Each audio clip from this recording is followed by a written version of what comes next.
Crew 8 returns. Booster 13 static fires insanely fast after Flight 5. A Raptor 2 went crazy at McGregor. New Shepard flew, and Elon played Diablo on stream while he was in an internal Starship meeting, and we got a few juicy details regarding the catch on Flight 5 and timing for Flight 6 on this week's Flame Trench. And here we go.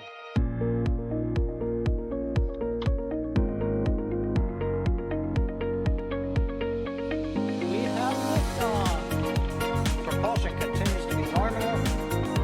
RCPA chamber pressure looks good. Following up. Roger, with planet. Water towers fly! Yes! Tango down to nominal. Flight downside SPD off. Bring in SPD off. It's orange! Orange 45! Oh my god! Oh my god! Equalize. Look at this! Put that in the big bag, Jingle. 343 unfolds to go. Indeed.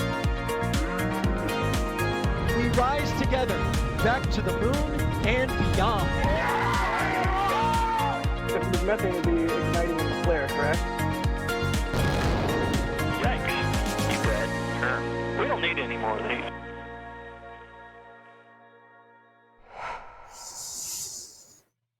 Hello and welcome to the Flame Trench. That's right, this is NSF's weekly informal news show where we talk about all the crazy stuff that's happened this week and get a little spicy sometimes. I'm Jack Beyer for NSF. We are an independent news media organization comprised of insanely dedicated individuals who just want to get everybody excited about the future of spaceflight that we are so fortunate to live in today. But as always, we have the OG, the standard Flame Trench crew this week, starting off with EJ, who I must note is not reading a book right now. What's up, EJ? Hey, sorry, I'm playing Diablo right now. Wait, everybody shut up. Listen, there might be some interesting things audible in the background. No internal meetings this time. Ah, dang it. All right, cool. Also joining us on today's stream, we have Sawyer. Sawyer, how you doing, buddy? I'm doing good, man. I feel like I need some kind of creative intro or opening. Man, EJ, that was a good one this time. I like it. Oh, yeah. Just like throw Jake at the camera every time, like, wah! Of course, now whenever I'm on the air, he doesn't show up anymore. So, yeah. And anyway, you should probably just change my title to Jake's Human rather than, anything for NSF.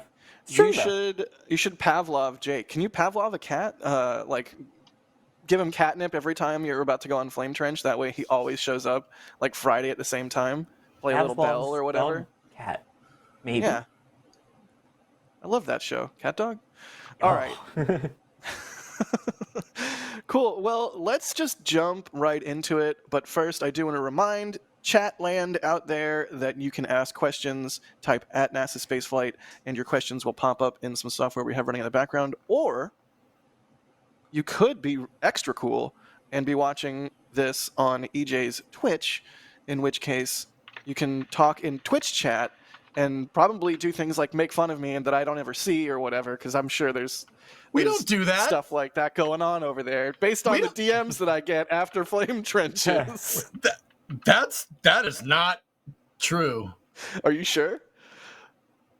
What's that? Look over there. Why have suddenly a whole bunch of different people independently started calling me Yak? Is that certainly not something you would tell your Twitch chat to do, right? Hey, wait a minute. I told them to not do that. Right, okay. But usually they do the opposite of what the streamer says. I was going to say, it's Twitch. Of course they're going to do the opposite. Yeah, they usually do the opposite. All right, well, we have a lot to talk about this week, not least of which that leaked Starship meeting audio. Although, is leaked even the right? It's like posted. The posted Starship meeting audio from Elon, which we will get to. But first, let's talk about Crew 8. Sawyer? Thanks, Yak.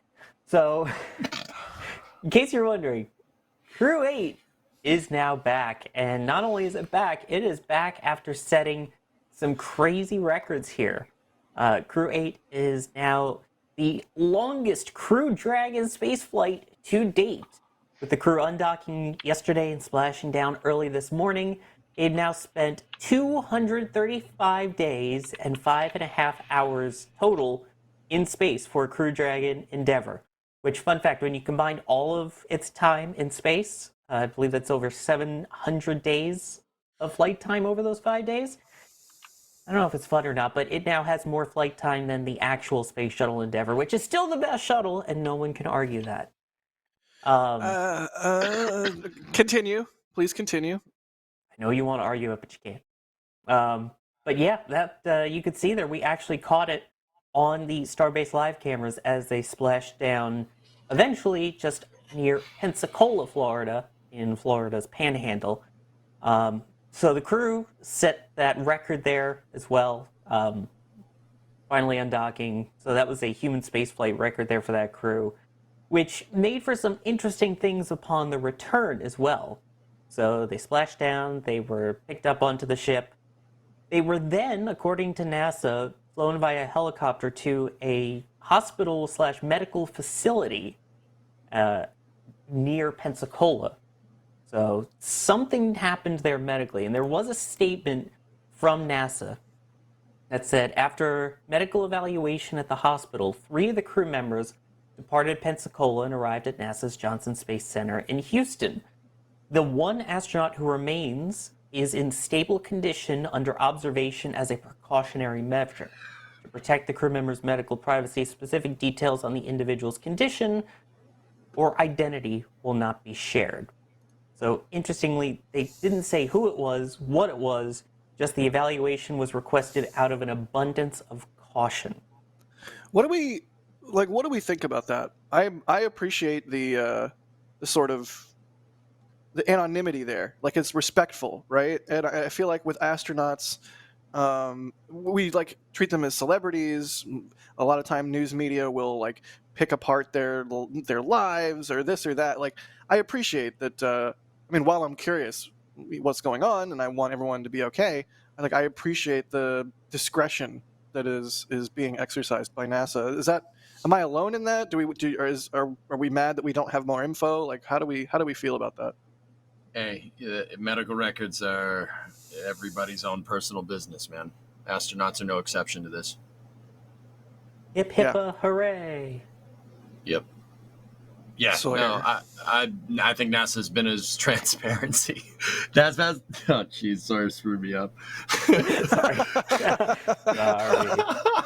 As No, per usual. I my brain just went. Nah. Also, yeah, I watched the whole Crew 8 thing, but I do have some things to say about that. But in terms of medical privacy, I think NASA has been as transparent as they possibly could, while being, classy about it.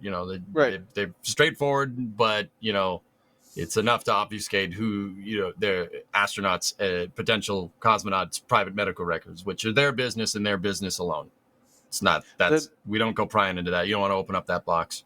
The Texas Bandit in chat says Barfopolis. Interesting use of terminology. Barfopolis and passing out. I imagine that reentry after that long is rough.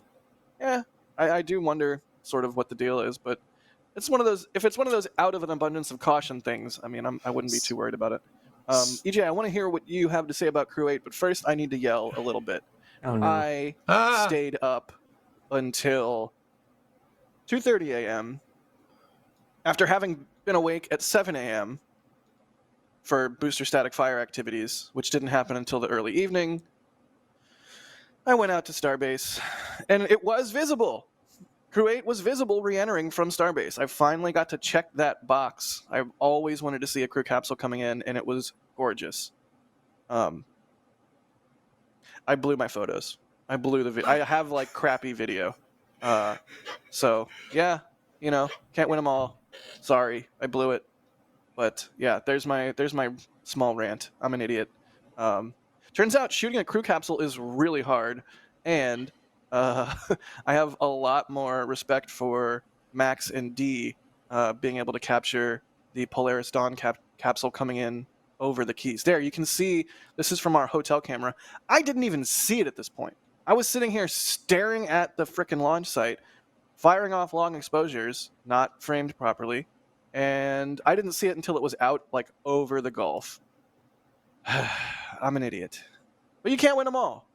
But yeah, super cool to see Crew 8 capsule re-entering over Starbase, as if you needed any other like underscoring of SpaceX firing on all chambers here. Not only static firing a brand new booster days after Flight 5, days after catching a booster, but also re-entering a human, like a crewed capsule. Just insane. Also, oh yeah, there was 4 Falcon 9 launches this week. Like, what the heck? Well, hopefully It's the wild. chambers that fired were ones that were supposed to. Yes, only the ones that were supposed to. But yeah, EJ, what's your Crew 8 take? Well, actually, it's good that we're showing this footage right here. So this footage, it's in the next shot when they have the infrared footage of the drogue chute deploying off of Dragon. So I noticed a couple things from this reentry that we haven't really seen before. And don't get me wrong, I haven't checked back against every single Dragon reentry, but yeah, here it's in this next shot. Watch right there. Look, debris coming off the thing, and one of the pieces of debris gets caught in the drogue chute. I've never seen that happen before. You certainly don't want anything. And now, don't get me wrong. I don't think this is necessarily correlated with astronaut health. Obviously, the parachute. They aren't going to get upset that the parachute something got caught in the parachute. But there is debris coming off of that thing, and some of it does get caught in the drogue. We haven't seen that before.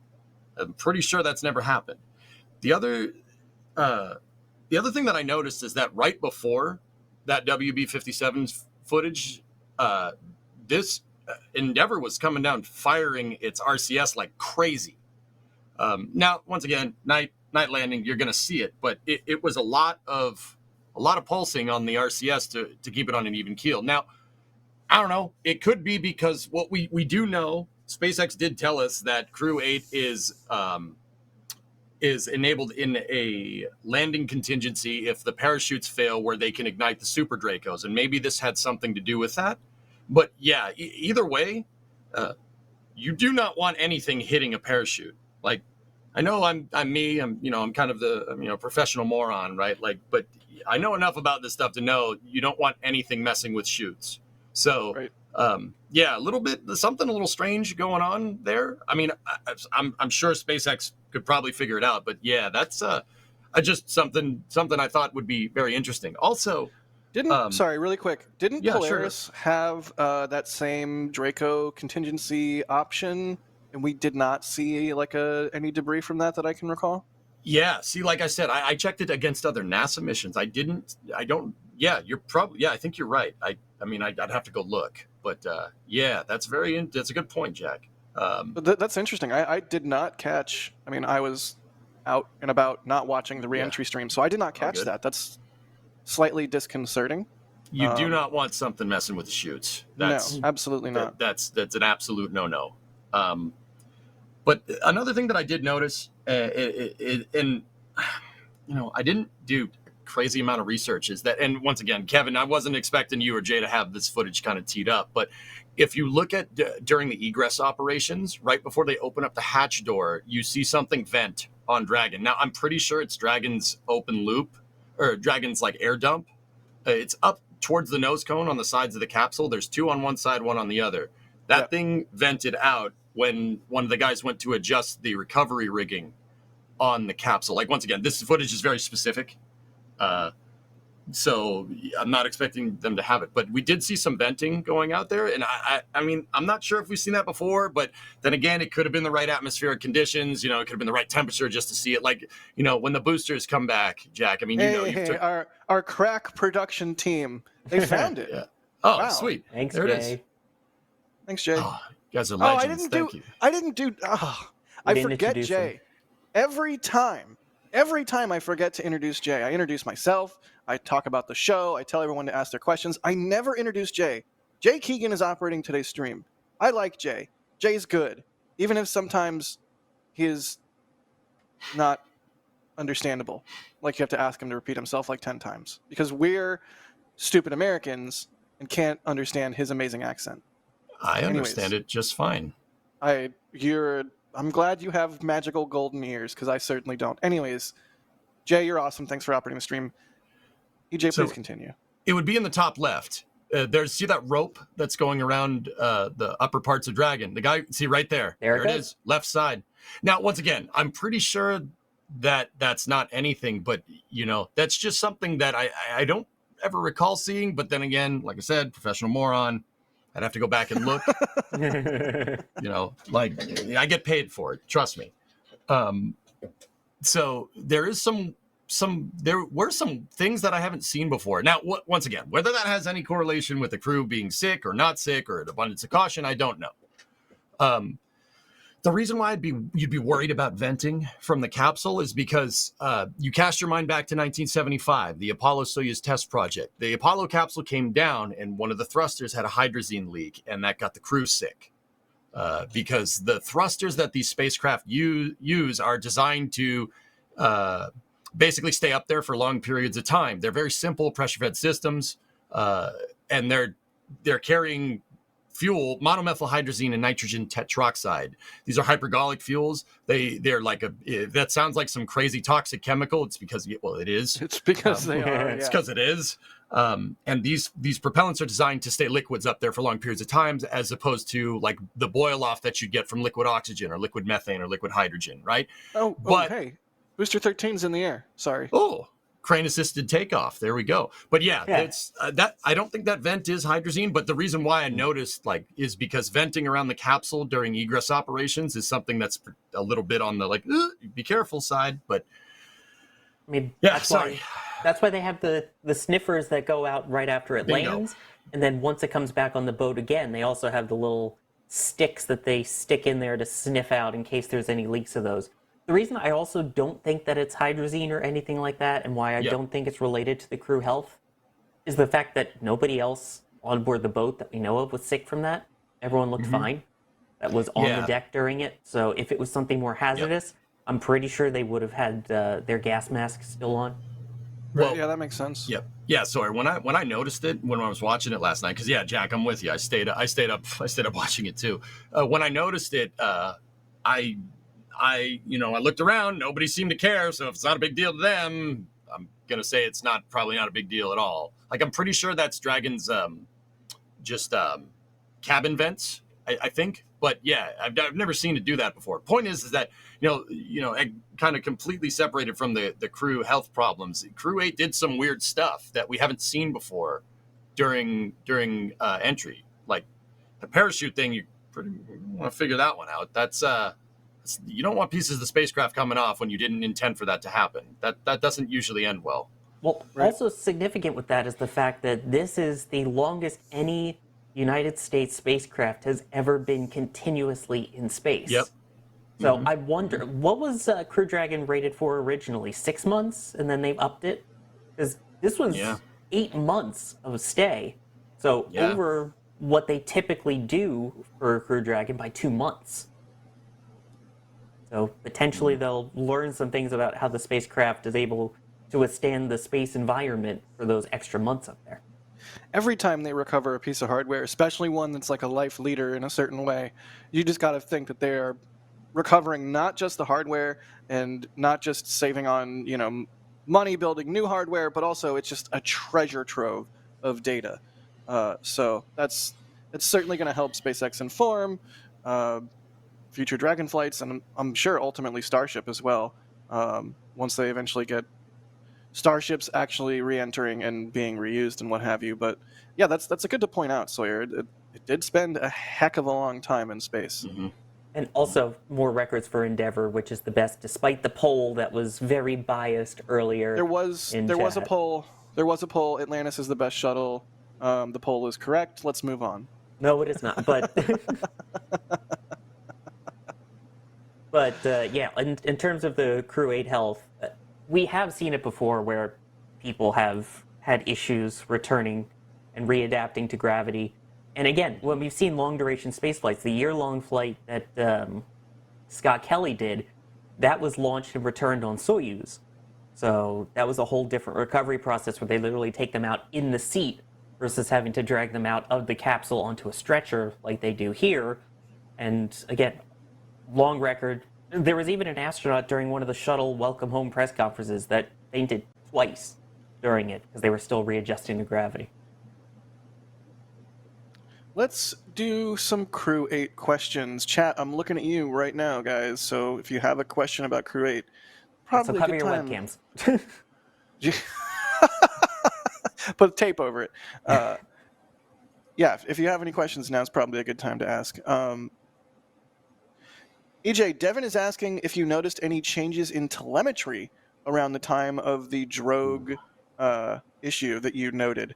They're curious if there was an extra jolt or something. They know there were a lot of fast timers too. Hopefully just nausea. Yeah, I don't know. Did you notice any change in the old telemetry there? I didn't. They didn't have the telemetry up during those shots, so at least I don't think they did. I mean, I don't know. It was late. I was looking at the capsule. If there was telemetry, I saw the stuff coming off the capsule and I went, huh, like I'm like, that's, you don't want that. So I'd have to go back and look. But yeah, no, I mean, it's very clear that this descent was a little bit different because, I mean, even if you go back a little ways during that reentry, like right when Endeavor's coming out of plasma, the RCS is pulsing like crazy. I don't really recall ever seeing that previously. And once again, it could have been the atmospheric conditions, right? Jack, I was saying this before, we shift the conversation a little bit. Like when a booster comes back, sometimes it leaves a vapor cone, sometimes it doesn't. Sometimes there's a huge cone on it, sometimes it doesn't. It's all about, it could be the atmospheric conditions. It's possible. Like I'm not smart enough there to be able to tell you if one way or the other. Right. But it's very, like, I don't ever remember them, like these thrusters were going off like crazy. Like it was a lot. Huh. Well, hopefully we get some more information here soon and we know a little bit more about that crew member. Just want to know that they're okay. They're out of observation. And, maybe we'll get some information from SpaceX as to proximate cause. I don't know. Certainly they're going to be looking at this stuff internally. Maybe Elon will play Diablo on stream and there'll be an internal meeting and we'll get to hear details. I was going to say, information from SpaceX, you say? For real, though, that actually happened. Elon was in a Starship meeting. I mentioned at the top of the show. We're going to talk about it. There was some cool stuff there. What, you think NASA wouldn't tell us that? Did they put the booties back on the Raptor engines after static fire? That's lame. They were cold. A lot of times when they do a booster lift, like when they get a new booster out to the pad, it's got the booties on it. They lift it onto the mount, they take the booties off, they do the static fire, and then when they remove the booster from the mount, the booties are back on. Or the booties are still off, but now they're back on. I don't like that. Don't love that. Well, they're What, cold, you don't like man. looking at booties, Jack? Yeah. Let's do some more questions.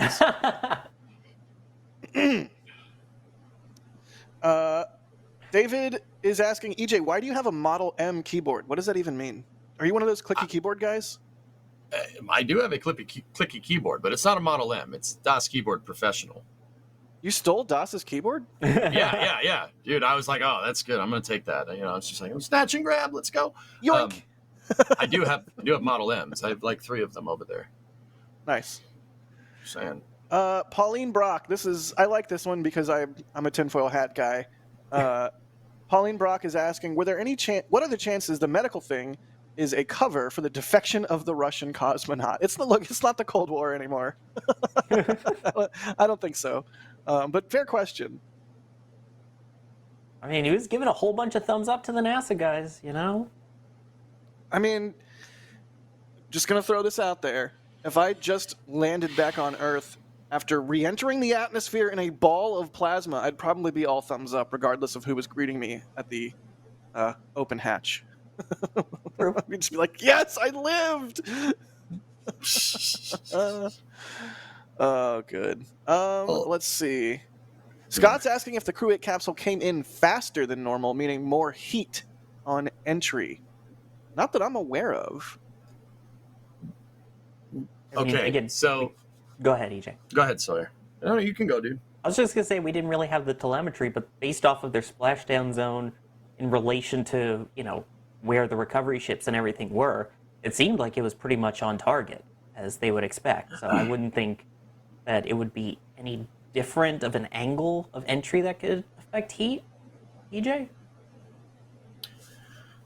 See, here's the thing, man. What do you mean by more heat, Scott? Because if you're flying on are you going to have, what are you talking about with more heat? Are you talking about the duration of heat? Are you talking about the highest temperature encountered?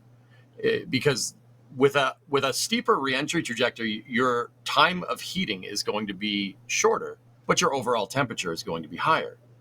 With Dragon and most actually all space rated, like human rated crafts, right, are going to fly on an extremely shallow trajectory. One, to minimize G forces, so the crew inside comes out and says, "Yay, I lived!" Not picking them up with a sponge inside of the capsule from the G forces liquefying them. But yeah, they fly. They also fly shallower because that keeps your peak heating temperature lower. But your duration of heating is a lot longer. So, I mean, what do you mean by more heat? If it's coming in faster, if you're talking about coming in from a higher apogee, right? You're talking about a steeper trajectory. So your heating period would be lower, but your overall temperature would be higher. I don't know. I mean, this question is in regards to I think if I'm understanding this right, it's in regards to the stuff coming off of Dragon. If that's heat shield, maybe it's possible, but I don't think the trajectory was adjusted. It looked to be a relatively shallow trajectory with what's called a positive perigee. So spacecraft, any Kerbal player is gonna understand this, but I'm getting to it here. So like with spacecraft, like human rated spacecraft, because that whole shallow trajectory thing that I was talking about, they usually don't fully deorbit. You don't go full suborbital. That's a really steep trajectory. That's not really good for it. Like the shuttle needed to coast up there as long as humanly possible, right? And even then, it's a little wishy-washy through there. Like it's. I mean, you've seen with Starship how easy it is to get burned through and stuff, right? So, I did notice that they didn't fully deorbit. Dragons, when they called nominal deorbit burn, the cameras were actually on the inside of Dragon, and you could read the console. And I read the MFDs on Dragon because I'm a nerd. That's what I do. We love you for it. Yeah, they had positive perigee. The perigee was at 29 kilometers, which is a shallow trajectory. So I don't think there was more heat. As Sawyer said, it looked to be about right. It looked pretty normal to me, right? Because like I said, a Kerbal player, if you're playing Kerbal, you could just set your perigee to negative and just come straight down. Instead, you just brute force right through it. Real spacecraft can't do that. Kerbals can take those G forces, but not humans. Also, how much ablator you go through. Yeah, exactly. You will toast the ablator doing that. Am I okay? Completely off topic. Am I doing something wrong in Kerbal?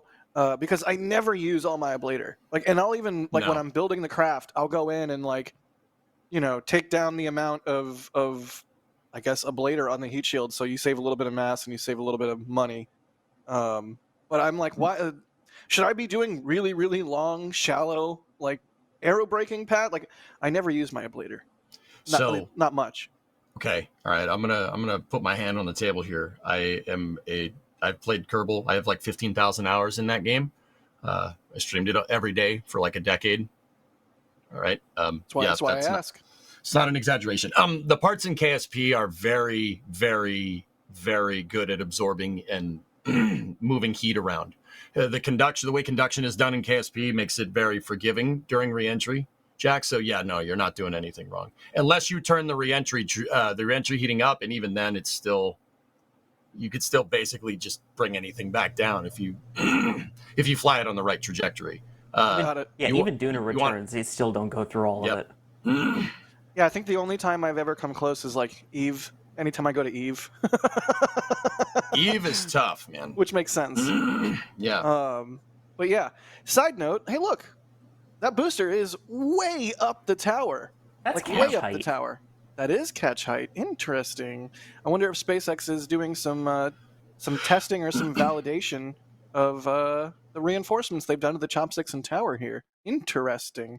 Such a shame those booties are on the Raptor. That would be one heck of a shot of the business end of Booster 13. Dang it. You just want to read the numbers, don't you? I desperately want to read the numbers. I want to see if there's a 420 Raptor on there or whatever, any other meme Raptor. Like, that's what I'm looking for. I love the meme Raptors. I mean, we had 314 on the last one. Yeah. So interesting. SpaceX not only doing their testing with Booster 13 on the mount to do a static fire, but also testing some of the GSE as well. Neat. They should just do a drop test, see how it goes from that high. I still think they should throw a single Raptor on Booster 14.1 and just yeet that thing into the chopsticks. I think that'd be cool. All right. Well, let me thank some people, and we'll move on. Unless anyone has any further Crew 8 thoughts. I'm still mad I didn't get the shot. I'm so mad. I hate myself. But what else is new? Don't hate yourself. We love you, Jack. Hate me.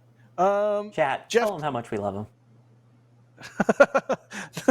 Stop it. Jeff D, thanks for becoming a PadRat member. Blake Alexander, gifting 20 Red Team memberships. Thank you, Blake. Always see your name pop up with huge amounts of support, so thanks, buddy. Speaking of that... where's Balake? Balake, where you at? Speaking of that, huge amounts of support, the Space Pope. Thank you, Space Pope, for the extremely generous $50 super chat. They say, bless this trench. I'm pretty sure they did that also on yesterday's stream and said, bless this stream. Thank you, Space Pope. We love you in all your reptilian splendor. Wilbo Baggins, thanks for gifting. Don't squint at me. It's a Futurama reference. Don't give me that look, EJ. You know Futurama. You do Zoidberg voice. You know who the Space Pope is. Yes, you're right, my friend. All right, sorry, I misunderstood. Revhead gifting 5 Red Team memberships. Thanks so much. Musical Wolves. They say Jake pun tokens. Can Jake make puns? He makes buns when he does his little kneading. Aww. I love when cats do that. Booster 12, thank you for the support. They say they caught me. They really, really caught me. They caught a you? They caught a Booster 12. Oh, yeah, it doesn't work when you don't say. Yeah. Good job, Sawyer. Musical Wolves, thanks for the super chat. They say, what's the quickest Dragon has gone from undocking to splashdown? I don't actually know. Do we have any stats on this? I feel like this is a Trevor question. We don't have Trevor. Someone with a spreadsheet will have the answer. It's all right. Well, like it's not less than a day. That's off the top of my head. We do need the spreadsheets for sure. Also, my voice is going, guys. So if you if you hear me doing that, yeah, I'll mute the mic. My voice is on its way out. I streamed way too much this week. No worries, man. No worries. Yeah. So I mean, I was up till God knows when. So if I look like an exhausted zombie, that's why. Yeah. You know what? Did like 16 and a half hours yesterday, man. My voice is toast. What? Wow. Toast. You're a machine. I got man. nothing left. Yeah, thank you. I feel like we've done plenty of long streams here at NSF, like 12-hour streams, stakeout streams, all-day streams waiting for starships to fly. I can do 12 hours, but at a certain point, I'm just like, I have no more gas in the tank. I can't imagine doing 16. You're a machine, my guy. As a single person, too, not even having hosts and co-hosts to jump in.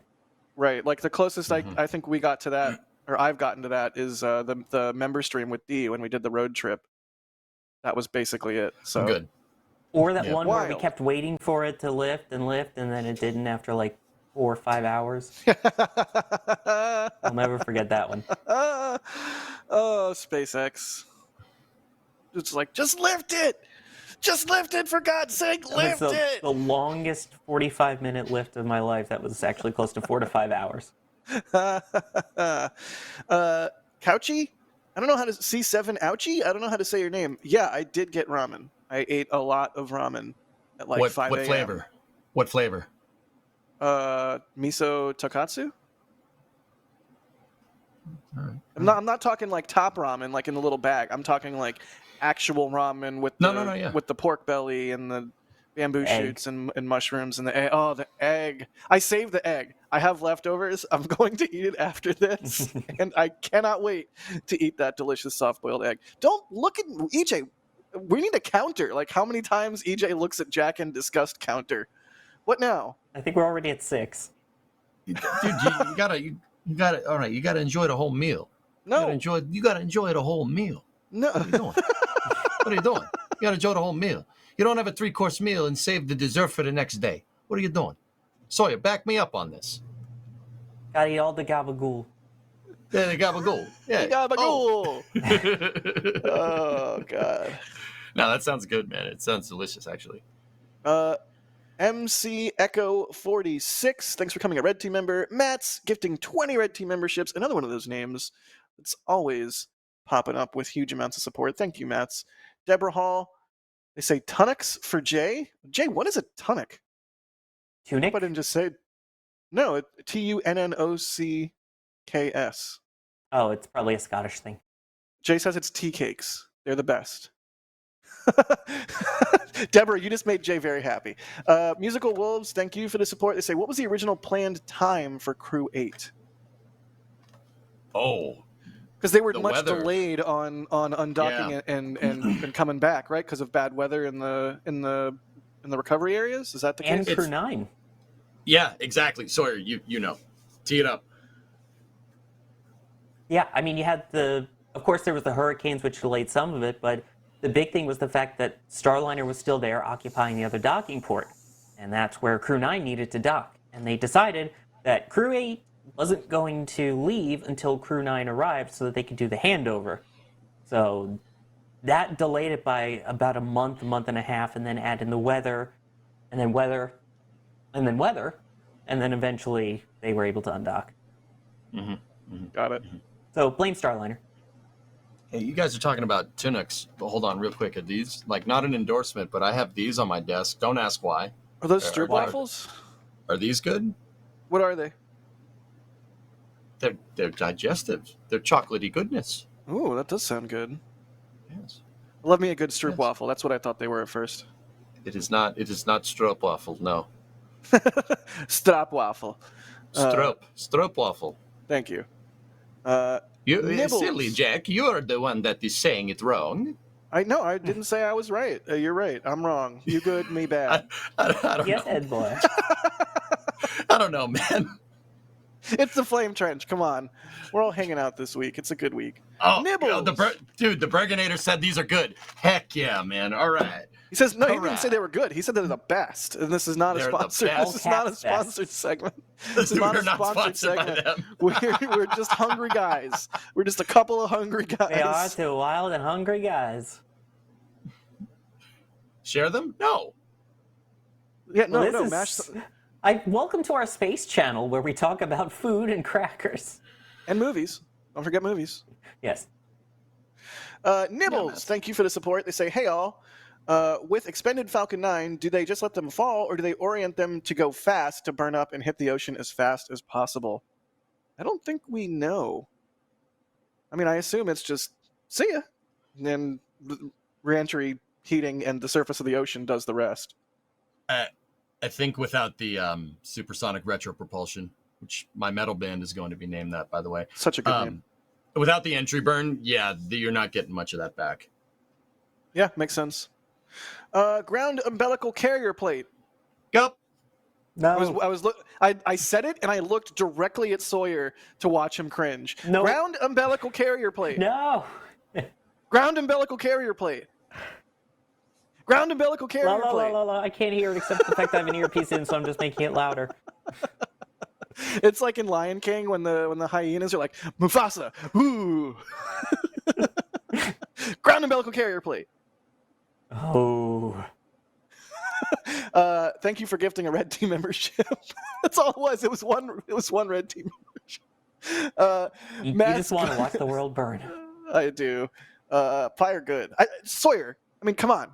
If tens of thousands of years of human history has taught us one thing, and one thing only, I think we can all agree that it's that fire good. No, except when you get leakage coming out of a carrier plate that's from the ground umbilical system to the space shuttle, yeah. And actually to SLS too, you know, that didn't come back to bite us again. And also leak on that. The Guck didn't ever belch fire though, right? It was always leaking. It wasn't like on fire. Pretty much. Right? Yeah, but the problem is the way it was leaking that it would have, caused fire in places where there shouldn't have been fire. Okay, let me revise my Also, statement. you've triggered NASA spaceflight official as well, so thank you for angering both of us. Don't forget Shuttle Sundays, Sunday 3 p.m. Eastern, Space Coast Live. Are we doing one this Sunday or is it next Sunday? I forget. I believe this Sunday. We'll double check with the Burgonator, but I believe this Let's Sunday. go. I love Shuttle Sunday. Yeah, ground umbilical carrier plate. I'm just going to say it one Continue along. Mats, thank you for gifting 20 Red Team memberships. Fat Dougie, thanks for becoming a Red Team member. Devin, thank you for gifting 5 Red Team memberships. Greg Watson, they say Space Pope. No one ever expects the Space Inquisition. Nobody expects the Space Inquisition. Blood for the Blood God?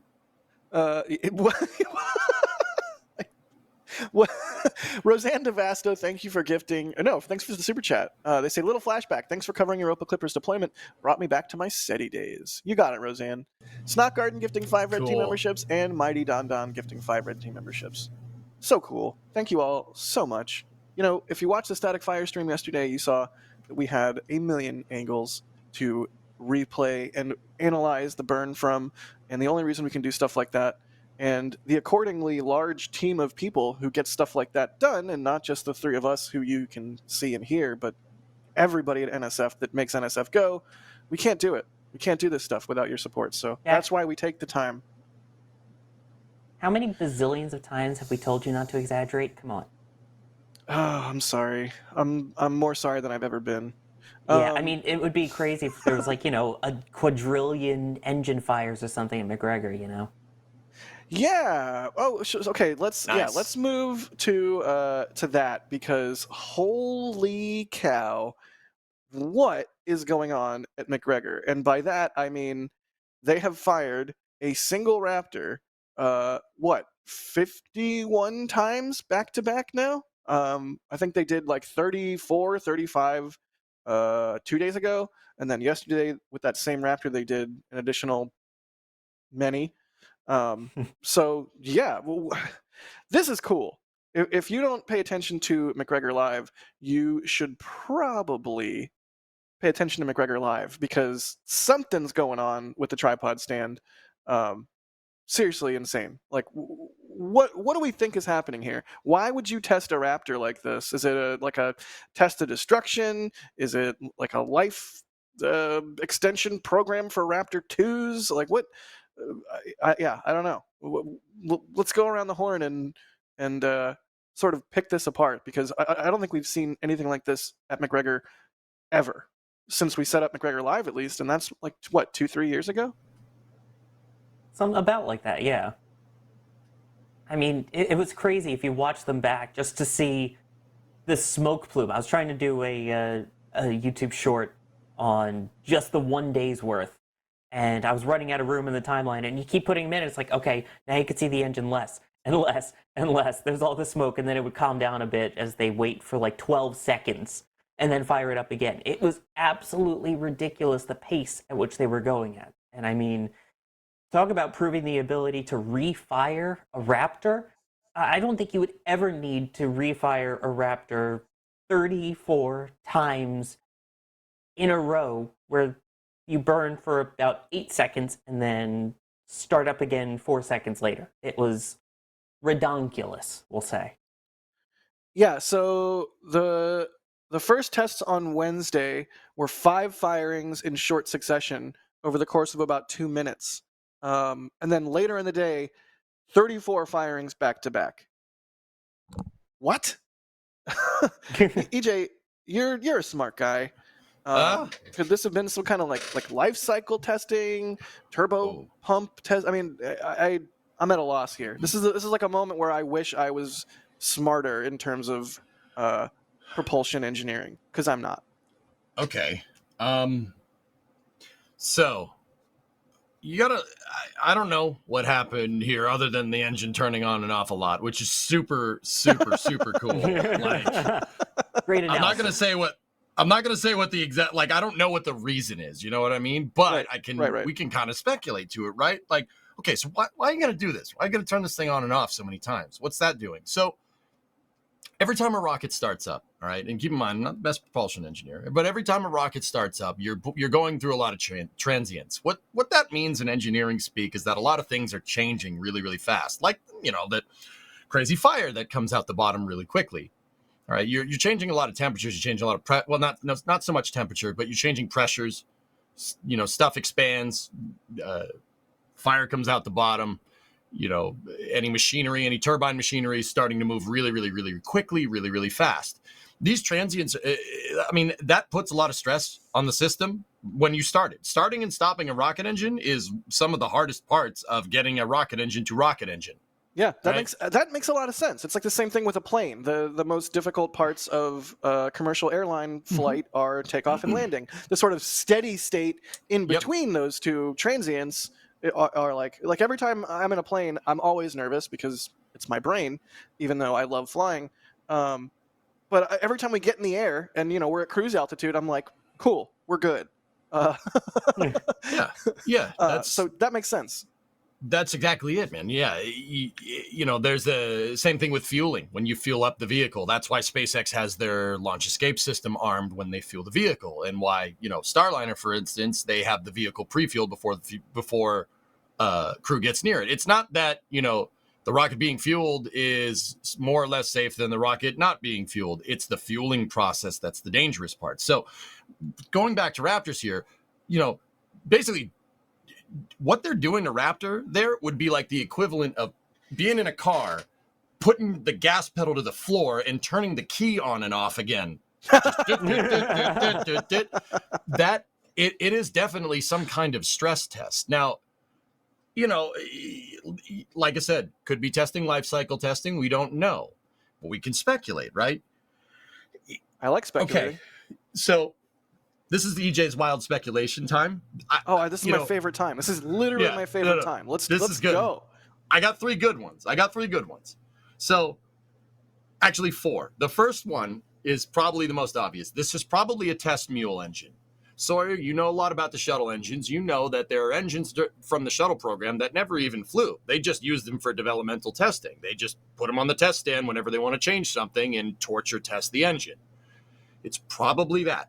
It's probably a test mule engine. Now, from here on out, the secondary, tertiary, and the fourth one after that, these theories get crazier and crazier from here. Okay? So this is kind of more what I want it to be than anything, right? Right. So, second possibility, this is an engine from Booster 12, which flew, which would be pretty cool, right? That would be pretty cool.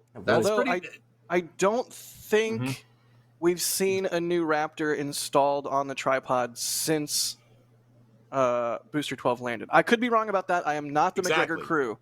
Right? But continue, please. We'd have to see. Like maybe they moved an engine in the middle of the night, right? Right. Now, that leads me to the second thing. What booster engines are at McGregor that we know of for a fact? This one is probably the crazier thing. Booster 11 engines? I don't know what. Yeah, baby. Maybe they're testing parts. Maybe they got, we know they had Raptor Center engines at McGregor. We know they had parts there from Booster 11. They found their way to McGregor. Now, I'm not saying they put one of those engines on the test stand and sent it. That would absolutely have resulted in an explosion. The nozzles are no good. Why? All right, EJ, the nozzle's bent, so why don't they just buff it out? There's cooling channels in the nozzles, guys. There's copper cooling channels, and if the nozzle is bent, the channels are kinked. And if the channels are kinked inside of there, you're not going to get good cooling, and that pretty much will absolutely result in an explosion, right? So maybe they parted out some of the good parts off of these engines. Now, I know that sounds completely nuts, right? Because these things are sitting at the bottom of the ocean. But we know SpaceX has done weird testing like this in the past. We know that they took parts off of Falcon 9 Booster 1050 after CRS-16 after it took a dunk in the Atlantic Ocean. We know that they've done that. We even saw parts from that Falcon 9 after being saltwater inundated fly on Starhopper. The RCS blocks that were on Starhopper were left over from the booster that took a dunk into the water, right? Right. So right. they could have they could have parted together, cobbled together one good engine, and then fired it a lot to see what would happen, right? That sounds like something they do, albeit once again, a little weird. But then again, this is the company that did catch a 23-story building with chopsticks the other day, so I wouldn't throw it past them. The only thing that could cause a wrinkle with that is that we know it was a V2 Raptor. This is, I do want to take a moment here. I do love, EJ, I was serious. I love wild speculation time with EJ. All right. But a lot of people on both X, the Everything app, I see people in chat saying it, was it a Raptor 3? I thought this was Raptor 3. No. Raptor 3 currently can only be tested at McGregor on one of the vertical test cells, not the tripod, as far as we know. So, so it's not a Raptor 3. Just to be clear, it's a Raptor 2.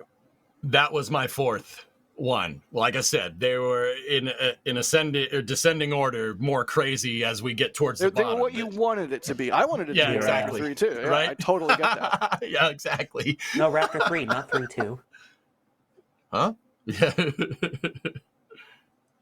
But yeah, this is really, really, really, really interesting testing from SpaceX going on at McGregor. I love the tripod stand. It's got such a storied history. They used to test Falcon 9 first stages on it. It pre-existed SpaceX at McGregor. It was built by Beale Aerospace, which is the company that owned McGregor before SpaceX did. Like, the tripod is the coolest test stand at McGregor. So I just like to see them do something this crazy with it. Especially, wasn't there like a big RUD on it a couple weeks back, something like that? A couple months back. The time is a blur, Sawyer. I've been here since March. Dang, man. And time is just a construct, yada, yada, all that stuff. Well, let me look, because I did a short during that and find the date. It was May. Jay was saying it was May during the UK meetup. It was great. Thank you, Jay. So yeah, the tripod rules. That's really all I was going for with that. Who knows? Let me see if we got some chat questions. EJ, do you got anything from old Twitch? Anybody on Twitch got some wild speculative theories? It would be like they're saying over there that Nova Raptor over there saying what they did to the Raptor is like pressing Z and X repeatedly in Kerbal over and over and over again. Exactly. I can't tell you, Nova, how bad that is for a rocket engine. I mean, clearly Raptor doesn't care. Clearly it doesn't care, which that like. I can't say for sure, because I don't have data to back it up, but I'm fairly confident if you did that with any other type of fully cryogenic engine, save for maybe like an RL-10, it would result in a gigantic explosion. Like a shuttle engine can't do that, but then again, a shuttle engine's 50 years older tech, right? Like, yeah. I mean, it's still good, comparable in spec, Sawyer, which shows you how good that engine actually is, but yeah, it can't do that. I mean, that was one of the most complex engines ever built. Yep. No, don't full screen that. We don't need to do that. What? Your awesome shirt that's available at shop.nasaspaceflight.com? Say what? We have a merch store? Cool. Curveless Sphere is asking, what if all those tripod firings were a simulation of a Raptor's lifespan and how many startups it's eventually expected to endure? Could be. Lifespan testing. Who knows? I mean, definitely, like EJ was saying, some kind of stress testing. What exactly they were trying to figure out, your guess is as good as mine. When I was little and, playing with my gigantic bucket of Legos, I had one of those Lego Mindstorms things, little computer and like the motors and all that stuff. Oh, yeah. I used to teach those. Yeah. So cool. My favorite thing to do was not anything actually useful with it. I would make a giant centrifuge, like put a big block of Legos on one side, make a big arm, and then hook a motor up to it and just have it spin like crazy. And then I would like strategically weaken parts of the Lego centrifuge to see like how what kind of failure modes I could get out of it. I don't know. I was a weird kid. Were you just trying to make a slingshot? No, I had a wrist rocket for that, and I am legally prohibited from talking about things I did with the wrist rocket. I don't know what the statute of limitations are, but yeah, I don't know. I do wonder, maybe they were trying to strategically, like they were trying to break something. Like, hey, let's see if we can get the turbine to shatter or something like that. How do we get the turbine to shatter? How do we find its limit? Just fire it over and over and over and over and over and over and over 35, 50 something times. I don't know. Also, just to talk about the dichotomy of the two of us, how somehow we end up in the same sphere here. I was making the Lego Mindstorms be able to solve a Rubik's Cube, and yours was trying to break things. Yes, no, that's highly accurate. I literally never did anything intelligent with the Mindstorms. I didn't learn programming. I just used it to make crazy things. I made like yeah. You know what? Let's move on. Someone said you were the original spin launch. Oh God. Miss Daisy in chat says the button was just stuck. Like there's a controller at McGregor, like eating a donut and some crumbs go like get lodged in the button, like when it's get a key on your keyboard stuck and it's just firing over and over again. They're like, oh God, oh God. I like that. I like that theory. Nice. Yeah. I mean, so that's what's going on at McGregor. We'll keep our eyes on the tripod and we'll keep our eyes on McGregor Live, and so should you, because who knows? At this point, who knows what they're going to do next? Although something tells me we won't see a test like this for a long time. Like they probably got the data they needed, and they will use that to inform the construction of Raptors. And maybe sometime in the next 2-3 years we see something like this again, but maybe not about ever getting again. The data this they could needed. be. Booster's going back down again. Oh hey, it's on the move. Nice. It's crazy how high up the tower they I mean, they basically catch at the top of the tower. It's nuts seeing a booster get that vertical. The vertication. Yeah, the very intense vertication. Lawrence is asking, how much data would a recovered booster 11 provide now that they have a whole booster 12? I mean, we'll tell you about what happens when a booster hits the water, right? Maybe what happens when you quench a hot Raptor engine with cold seawater? I mean, so in any spaceflight endeavor, anything that's flown is valuable. Any hardware that's flown is extremely valuable. That is worth its weight in gold. Even if it's at the bottom of the ocean, you're really going to want to go and get that if you can, if it's not beyond your reach. And it's clear that nothing is beyond the Haas Ridgewind's reach right now, because I mean they are plucking stuff out of relatively shallow water compared to where a booster would come down. Like, okay, let's take like Jeff Bezos finding those F1 engines from Apollo 11. Those were a little bit deeper. Let's put it like that. Yeah, weren't those at like 10,000 feet or something utterly insane? They were off the Atlantic Ridge. They're way down there. Like, so it is cool that they're getting it, and even you got to think about it. Like they started getting parts. They started going and getting stuff from Booster 11 before 12 flew, before Flight 5. So they had that stuff back before the thing flew. Right. And what position would you be in right now if the booster didn't land, if Booster 12 didn't land? No harm, no foul, nothing gained, right? You would those engines would be more vital than they are. It's kind of, I don't think necessarily that they would need it, but once again, anything that's flown is invaluable. That's invaluable hardware, because you get to see what you get to get your hands on it, right? That's really, really important to understand. Getting your hands back on the hardware it makes it a lot easier to understand and confirm that confirm that your telemetry that you saw during the flight was good, and B, you actually get to see the thing. Like, pretty sure we could tell the Raptor engines got a little warm because some of the nozzles were warped. Would we have figured that out? Would we have known that as viewers if, with just Flight 4's landing? Because it definitely did happen there too, right? Right. Even for us as viewers, seeing this flight proven stuff is super important. But for SpaceX, it's very important for data corroboration. That's a super big deal. Yeah, big time.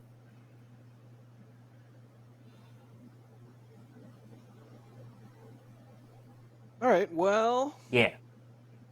let's do a couple more questions and then move on because we've got a lot more to talk about. We still got to talk about New Shepard. We still got to talk about Zuki 2, and we also got to talk about Elon and Starship And Diablo. and Diablo. Surprisingly, I mean, I was always more of a StarCraft fan. you know, You want a piece of me, boy? in the 5x5. In the pipe? Is it in the pipe? I thought it was in the 5. I haven't played that game in like 20 years. EJ, I really don't like disappointing you. I'm so sorry. I blew it. I blew it, man. Adrian says Diablo's better than StarCraft. You are out of your mind. He also says Warcraft is better than Diablo, so we know he's objectively wrong. Everybody knows it's StarCraft, Diablo, Warcraft, whatever other stupid games they make. I promise we'll get to Starship this century before Flight 7. We'll start talking about this.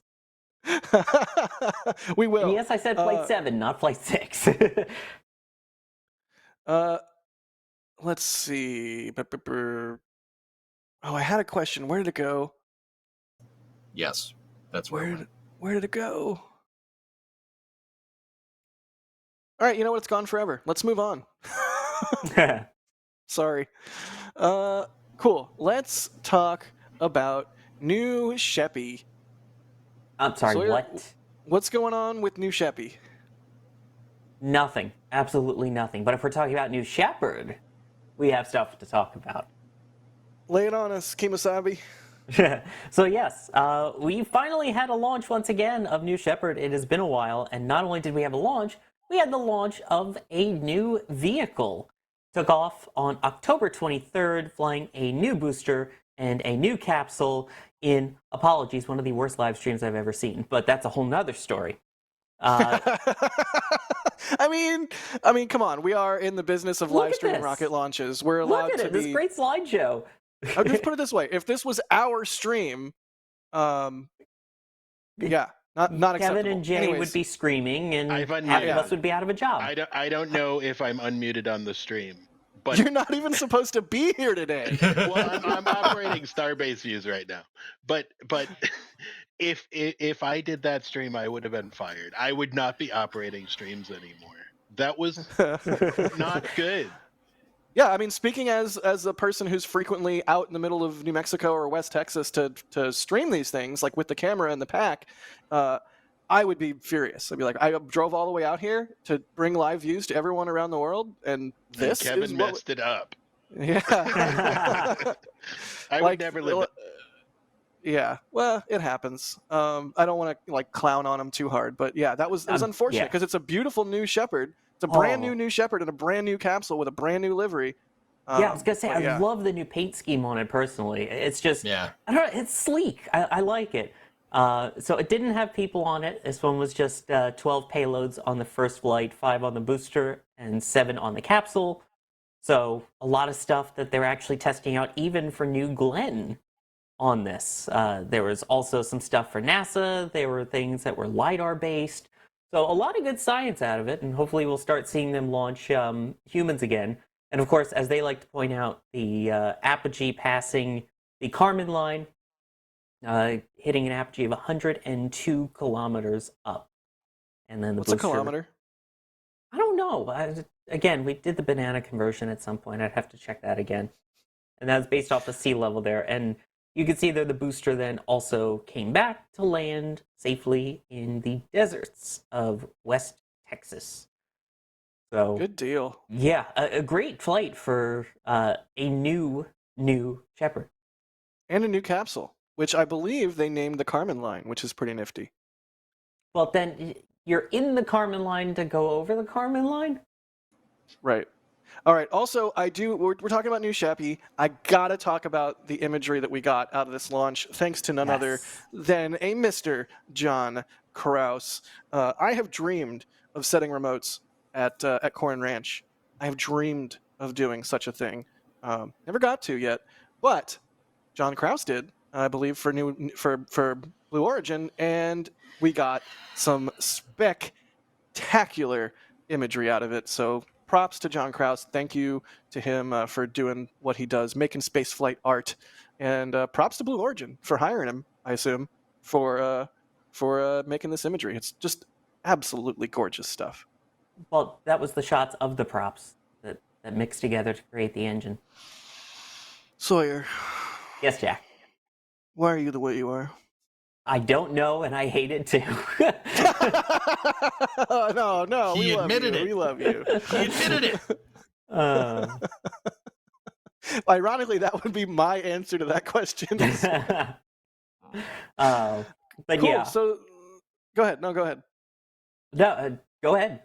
I was just going to transition to the other half of the topic, unless you want to stick on this. Back to you, Andy. Back to you, Ollie. Back to you, Andy. Back to you, Ollie. No, what is that? Bob's Burgers. Yeah. All right. Oh, Anyway, I freaking back to love you, Bob's Andy. Burgers. I feel like that's my like Tina's like general anxiety state is like my entire Anyways, Sawyer, please continue. What's the second half of the topic? As we move on from that slideshow, we've sorry, I rag on it. I'm sure they work hard on it. Apologies to the team there. They'll do better. I know they'll do better for the next one. I'm sure they're furious too. Like nobody wants that to happen. So yeah, they'll do better on the next one, surely. But anyways, please continue. Anyway, so yeah, as I mentioned, there was some hardware on there, even testing for new Glenn. Glenny? Nope, new Glenn. I have successfully poisoned your mind. Yes, and that was that we finally see all 7 BE4 engines attached to what will hopefully be the first flight article there. And 3 of those 7 will gimbal to help steer the vehicle as it flies, but we're finally seeing the engines on board. The goal was to fly this for the Escapade mission. Obviously, it's not going to be carrying that anymore, and they were still hoping to be able to fly by November, which seems unlikely, but still potentially in the cards. So we'll see. Hopefully it flies by the end of the year, but having the engines finally mounted is a huge step forward. Such a beautiful engine section. It looks really clean, too. Like, they clearly have everything all nice and buttoned up. Probably bodes well for reusability. So, yeah, I cannot wait to see New Glenny fly. Yeah, talk about a tight squeeze in there. It really is amazing how they're able to maximize the engine space in there, it seems like. Right? Gosh, oh man. I hope it's this year. I really do. But I'm sort of going with Berger's Law and assuming that it's going to be 2025, but hopefully early 2025. But we'll see how it goes. That would be nice, yeah.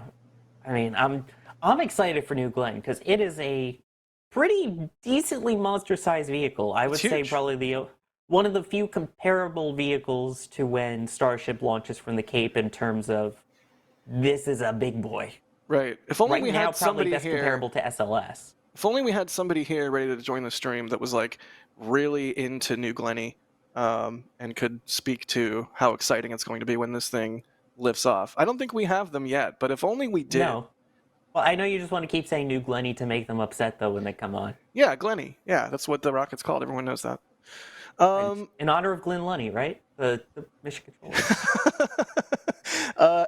LCTA Bus Rider is asking, could Blue Origin add a second stage to New Shepard? Fun fact, New Shepard is, in a lot of ways, kind of the second stage for Glenny.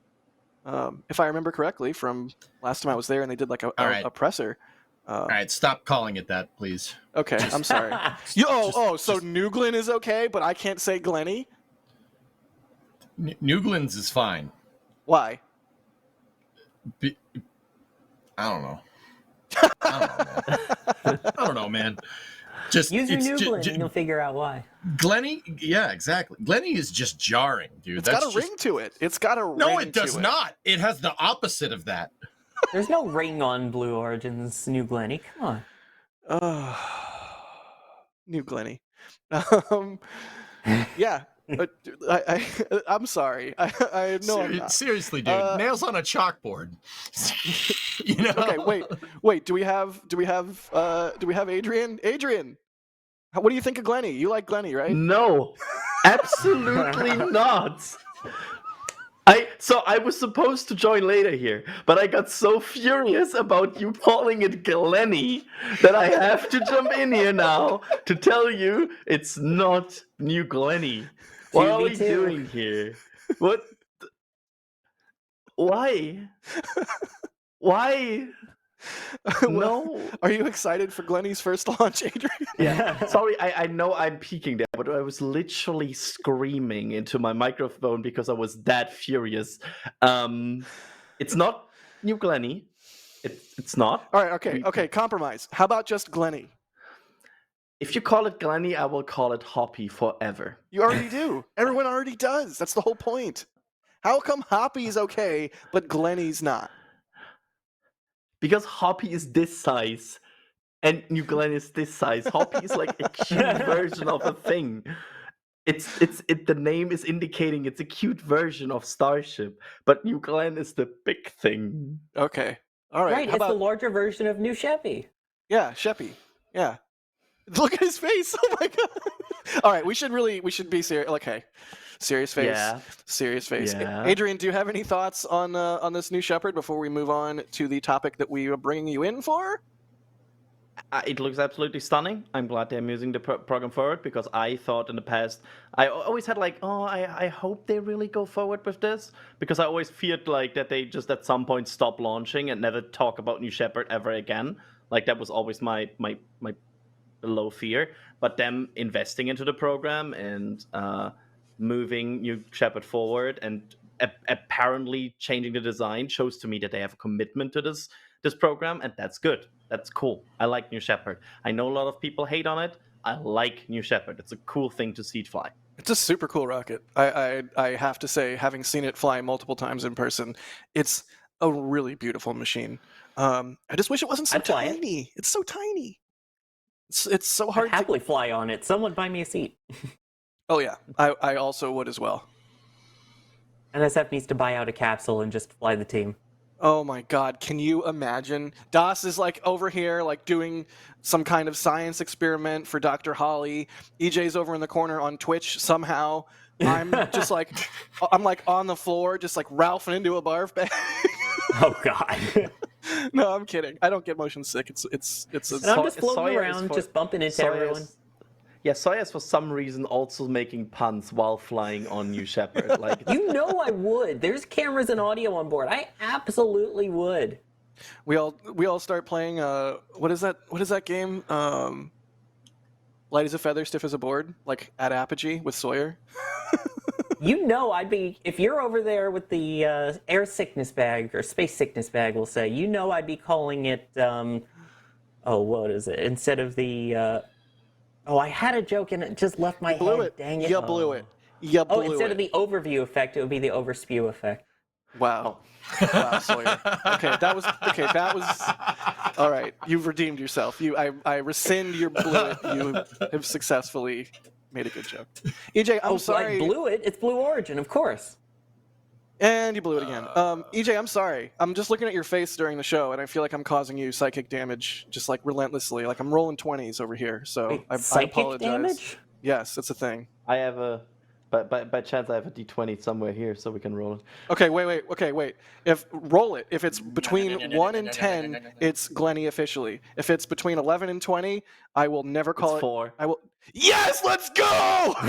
Let's go! It's Glenny, baby! It's Glenny! Oh, you can't. It's the dice. Adrian, you're a dungeon master. You know the dice don't lie. So it's Glenny. I'm sorry, dude. No. You know what the thing is though in D&D. The dungeon master is always right. So if the dungeon master says it's not New Glenny, it's not New Glenny. Dang. That's infallible logic. All right, well, let's keep on rolling. And I'm sorry if I just infallible China. Let's keep on rolling. And I'm sorry if I just blew out everybody's ears, but yeah. Adrian, what's going on with China and Zuki 2? If I'm even pronouncing that properly, I'm probably not. I'm super. I'm always super excited to quickly give an update on certain China news when I'm here. So I took the opportunity today to write it into show notes because they have not taken the ability away from me yet to write these show notes. So yeah, we got some exciting news about Zuki 2. Zuki 2, of course, being the first methane rocket to ever reach orbit, and still since then, not really there where they wanted to be yet, and then in terms of payload capabilities. But they are firing their new second stage, which you can see over there. And they are getting ready to eliminate these pesky vernier thrusters that have been so much of a pain for them with this new TQ15 engine, which is being tested now. And apparently, we'll be seeing an updated flight and an updated Zuki 2 very soon, because they strive to fly the updated Zuki 2E later this year in winter. What winter exactly means, we'll see. But currently, it's apparently like net November, December. So we will see that very much soon. And that company is very exciting because not only they're working on Zuki 2, they're also working on Zuki 3, which is a. And yes, I will address the elephant in the room before chat does it. Yes, it very much looks like Falcon 9. They absolutely took a lot of inspiration from Falcon 9. That's what they do. And honestly, sometimes it's not a bad idea to look at the market leader. But yeah, they are working on Zuki 3, which is a way bigger rocket, partially reusable. And that rocket apparently is planned to fly next year. So the race I'm right now tracking, and that's always a fun thing I do. I look at like races that are happening between rocket companies, is which will be the first orbital class rocket that is not from SpaceX actually that will land. And I think land space here are certainly in the contest. There we go. That China's space industry is just popping off. It's crazy how many companies there are out there in China, all pursuing not just orbital rockets, but also like reuse. So pretty neat. Yeah, I always like these. Like, to be fair, it's also kind of fun to track these because they're as a journal, like as everybody that has ever written articles for NSF can relate to this. It's kind of fun to track things that are not obvious, and it's kind of fun to get into like weird forums and everything to find information. And you have to go to weird Chinese websites and have to use auto translate, and it's fun. It's fun. Oh, Adrian, don't lie. You just went to the War Thunder forums. Oh yeah, and then EJ, I did the one thing you have to do. I said I am very sure the rocket is like this, and I claimed I know the truth. So some people would go in there and start to correct me. It's not, you always have to claim you're correct, because then people will correct you. That's the rule of the internet. No, you're not wrong. Yep. If you need help with hardware on the internet, you always claim that you know better. People will help you instantly. That's amazing. Absolutely true. That's amazing. True. Yep. And yes, wise beyond your years, Adrian. I love that in our back channel right now there is like a war going on. People asking different chatbots about Glenny. It's like, wow, very productive. Brock hates it. ChatGPT loves it. I love it. Really quickly, it's off topic, but speaking of Glenny, because BCR is asking if Hoppy is called Hoppy because it's a mini starship, then would Project Jarvis be Glenny? Ooh. Yes, I'm fine with that. Project Jarvis being Glenny, I'm fine with. EJ is still in pain. Oh God. Also, yeah, totally. By the way, as you said, as a writer, I had to write an article about a Russian cosmonaut. VPN and Google Translate got a heck of a workout. Yep, it's you're basically just hoping it gets it correct. You're like, you get really funky words in the auto translate, and the grammar's all wrong. Yep, and sometimes you're lucky, and Harry Stranger has like a satellite picture of the rocket you need right now, and it's like, oh, Harry has posted a picture of that pad. I can get information from that. Thank you, Harry. By the way, yeah, you're amazing. Harry's the best. We love you, Harry. A baseball bat a day keeps the spiders away. Oh, another Chinese rocket actually that I quickly want to update on, because it's the one that is kind of big, as in it's Long March 9. They updated a few things about Long March 9 right now. So for the people who track it, it's Long March 9 changes design a bit with moon phases, basically. If you blink, it's a new rocket. With and moon phases. I see what you did there. yeah, That was right. good. That was good. Thank you. And the design starts to consolidate a bit and gets a bit closer to what it apparently will be. And what we now get more and more is this Metalogs Starship-like new Long March 9, which is being more and more the front runner.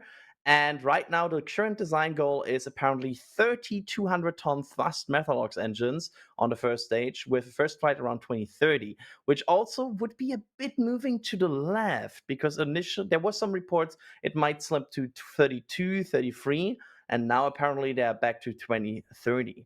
So Long March 9 coming along nicely, it seems, and we also have seen them starting to produce barrels for it and hardware, which were posted a few months ago. So it really seems that Rocket is indeed coming along, next to, of course, Long March 10, which is the smaller sibling and more Falcon Heavy class rocket. So their moon plans, the Chinese moon plans, are certainly taking shape lately, and yeah, it's coming along. I'm so thankful for Starship. Like, yes. I imagine a world where we don't have Falcon 9 or Starship. Like, we would be getting absolutely clowned on right now, especially in the race back to the moon. So, yay. But I mean, we you still know, are getting clowned on for that, but that's another story. Well, yeah, What? don't get me started. Stupid What are you talking Halo about? rectilinear, stupid. What do you mean? What do you mean we're getting clowned on? We sent. What about Artemis 1? What was that? It was good. What's Artemis 2? Oh, wait. I don't see have Long to March say, 9 launching anytime soon. I'm kind of with EJ also in also complexity of the program, because what Artemis tries to do is in approach is a very complex program, right? It's a very sustainable program. It has a lot of very deep science goals. The initial plans for the Chinese moon exploration are, how did we phrase it in the past? Apollo Plus, which also sounds like a very weird sounds like video on demand service. Yeah, sounds like a subscription video streaming service where for spaceflight stuff. Actually, that's a pretty good name. Yeah, it's like, subscribe to Apollo Plus for new moon documentaries this month. But yeah, their plan is a bit less sustainable and less ambitious. Of course, that changes once Long March 9 enters the game. The Long March 10 exploration phase is more like get people somewhere on the moon and get them back. That's kind of the goal with 10. But once 9 enters the picture and you have like a really big workhorse, then the planes start to change. And then there's also the moon base that they have talked about in the past that suddenly enters the picture. But as long as they're still in this 10 phase, I have a hard time comparing the programs, because Artemis just tries to do so much more. Yeah, that makes sense. That's fair. But either way, it's cool to keep track of what's going on in China, because I think we all like rockets. And, you know, it's not all Falcon 9 and Starship. There's some really cool rockets coming out of China. Speaking of really cool things, Adrian, what are you wearing? I have the privilege that since I kind of help run the store, I always get to Erda merch first. So what I do, I have our new Christmas merch sweater, and if you, I don't know if you stand up, seen them. Stand up. Also, why No, why is your mic not in your, like? Put your mic. What's going on? Anyways, sweater. He's got a desk one. Maybe you remember this mission, and you can get these Christmas sweaters, including this new cool design, on shop.nasaspaceflight.com, and you can see them there. And we also have a cool Starship one, the one on the right side, and that's the coolest thing this year. We have blankets. We also have freaking knitted blankets, and I want to point out, this is really knitted. Yeah, Look at this. It's not like a pattern on a cruddy, do you see this? long sleeve t-shirt kind of thing. No, this is like an actual knitted sweater. So if you need a fancy sweater for an office party or a friend gathering or to stay warm, or if you need a blankie, I need to get one of the blankies. That's what I want to get this year. It's so good. Yeah, so check it out. We also have the last year's designs as well. So pick your poison and the beanies and enjoy. Oh yeah, and the beanies. Two notes here. we are reaching a point where we have 2 or 3 more weeks until you will not receive your order before Christmas anymore because there's lead times on this. So if you want to order one of these, please order it in the next 2 to 3 weeks. Otherwise, you will reach a cutoff where it will be hard to reach Christmas. And also, and I say this for Chris Bergen, please check your address before submitting the order. Please. We have gotten so many orders lately of people just messing up the address. Chris watches our streams on YouTube. So Chris is frequently like a minute 30 delayed because sometimes YouTube will buffer and you don't even realize that you're behind. And I know that because he'll frequently comment things in our back channel like 90 or so seconds after we've talked about it on stream. And as you were saying the thing about the correct address, he said, "And put the correct address in all caps." Yep. Please. You save us so much trouble if you put your correct address in. You have no idea how common it actually is. Yes. Thank you. All right, good deal. By the way, Adrian's not lying about the date. I ordered the day after the deadline last year, and guess what? My sweaters came the day after Christmas. No. We really work with this company that do these and like communicate with them like, hey, what's the last date you can give us? We want to give them as much potential heads up time as we can. What's the last date you can give us? And yeah, it's a thing. Thanks for that. And thanks to the whole store team. Thanks to Pauline for making sick designs. All right, well, Adrian, I think that'll wrap us up for Zuki 2. Yes. I mean, you can hang out if you want, or not. It's your call. But we're gonna move on and talk about Starship. What Starship? Can you explain that rocket to me? Like, it's like, okay, so I saw my favorite Diablo streamer talk about it. Yeah. Yeah, we should. Looks like Booster 13 is getting put back on a transport stand. Interesting, but yeah, let's talk about the leaked internal SpaceX meeting audio that we got because Elon was in a meeting while playing Diablo. Like, what? What? Do we have audio of that we can play? I'm asking out loud to Jay. We do. It's been placed in the dock.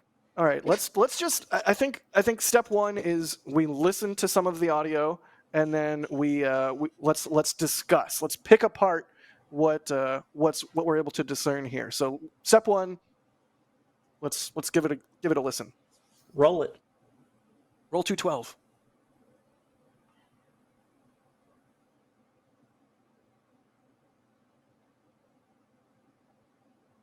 I cannot hear it.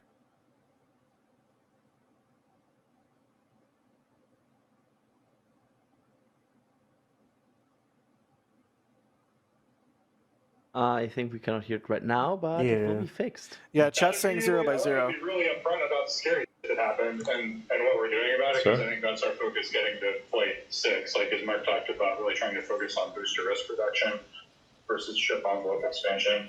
So, kind of in chronological order on the landing burn, we had a misconfigured spin gas support that didn't have quite the right ramp up time for bringing up spin pressure. And we were 1 second away from that tripping and telling the rocket to abort and try to crash into the ground next to the tower. Wow. Instead of the tower. Yeah. All right, stop right there. I helped tell it erroneous. Okay. I thought we were going to listen to the whole thing first. No, I want to go piece by piece. I changed my mind. Okay. So they had a misconfigured spin gas support that didn't ramp up properly, and they were 1 second away from the booster aborting and trying to land into the ground, crash into the ground next to the tower. So that tells us they were targeting the ground next to the tower, or they had the ability to target the ground next to the tower. And also, AJ, any idea what a spin gas support is? Is that like a turbo pump thing? Or I'm actually going to ask you to play that part again. Can I just hear it one more time? And because I got some of it, but I'd like to hear it again just to be sure. All right, before stand I weigh by. in on this. So, stand by. Here we go. Kind of in chronological order on the landing burn, we we had a misconfigured spin gas abort that didn't have quite the right ramp-up time for bringing up spin pressure, and we were 1 second away from that tripping and telling the rocket to abort and try to crash into the ground next to the tower instead of the tower. Wow. Yeah. The applause. Okay, yeah. EJ, thoughts? Okay, so they said they had a misconfiguration in their ramp-up time for spin pressure. So Raptor is a pneumatic starting mechanism. So that's not anything new. So what does that mean? Basically, they used compressed gas to start spinning what's called the pre-burners on Raptor. It works pretty much similar to if you have like a keyboard cleaner and you take it and you spray it against a fan, it'll start moving it, right? So they said their ramp up to create the proper spin pressure during startup wasn't right. So there's probably some type of pressure regulator in there or valve or something that is going to give them the commanded pneumatic pressure that they need to get those Raptors to start. Because if you don't get your turbine machinery, you don't get the the pre-burners spinning. Sorry, my voice is going, guys. No worries. If you don't get the pre-burners spinning to the right RPM, once you turn the whole engine on, you can get a proper mixture. You can get a hard start scenario, which is why they would have aborted. Because if you get a hard start, that basically a hard start is a nice way of saying the thing blew up. It blew up. Yeah. Yeah. Hard starts introduce detonation into the combustion chamber. It's like the equivalent of rod knock in a car. Really bad for it. But since rocket engines are moving a lot more energy, a lot faster, that rod knock very quickly becomes a problem really, really fast. So that doesn't sound like that big of a deal. I mean, like, it sounds like ridiculous. Oh, they were 1 second away from it boarding. It landed. First of all, landed. So yeah, and 1 second in rocket time is like a lot. It's a long time, right? Yep. Cool. Yeah, all right. it given all is the a long micro time. calculations. Yeah, exactly. That's actually a pretty long period of time. But once again, you saw how quickly they can turn Raptor engines on and off. Wait a minute. He's cooking. That's why they did. He's cooking. Do you think that's why they did those tests at McGregor?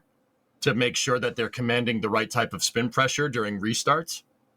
Maybe trying different spin pressures to find what their margin exactly is so that they can bound the aborts coded into the software appropriately by like hard data knowing, no, that pressure's okay. We tested it. Maybe. I like it, EJ. I like it a lot. All right. Ooh. Let's listen to the next chunk. Next. Healthy rocket. Erroneously tell a healthy rocket to not try to catch.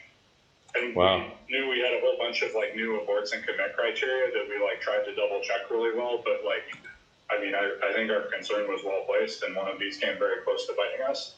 This was like one of the reasons we were thinking about delaying the launch. If we delay one day, we would like go check for things some more. Not saying we would have found. I don't know if we would have found this one, but just we were scared about it before launch, I think. That's the takeaway. Well, we were scared about the fact that we had 100 aborts that were like not super trivial, but ultra well grounded, and like we didn't do as good of a review as we did for pre-flight one liftoff when we were like in a similar risk posture. We spent like a lot of time as a leadership team going through every last detail, really arguing it multiple times. It's really nice to have the flight data now. Like we had a review yesterday, everybody going through the 100 aborts versus flight data and what we need to change on them, but just to ground your mental model and where we were. And like just to like this is like also the reason this is like what is driving fundamentally the Flight 6 schedule. We're like we're not taking as much time as we might ideally want to have like a very luxurious, like really study everything, but given this is the first launch in a long time that we've not, really ever, that we've not been FAA driven, so we are trying to go do a reasonable balance of speed and risk mitigation on the booster specifically.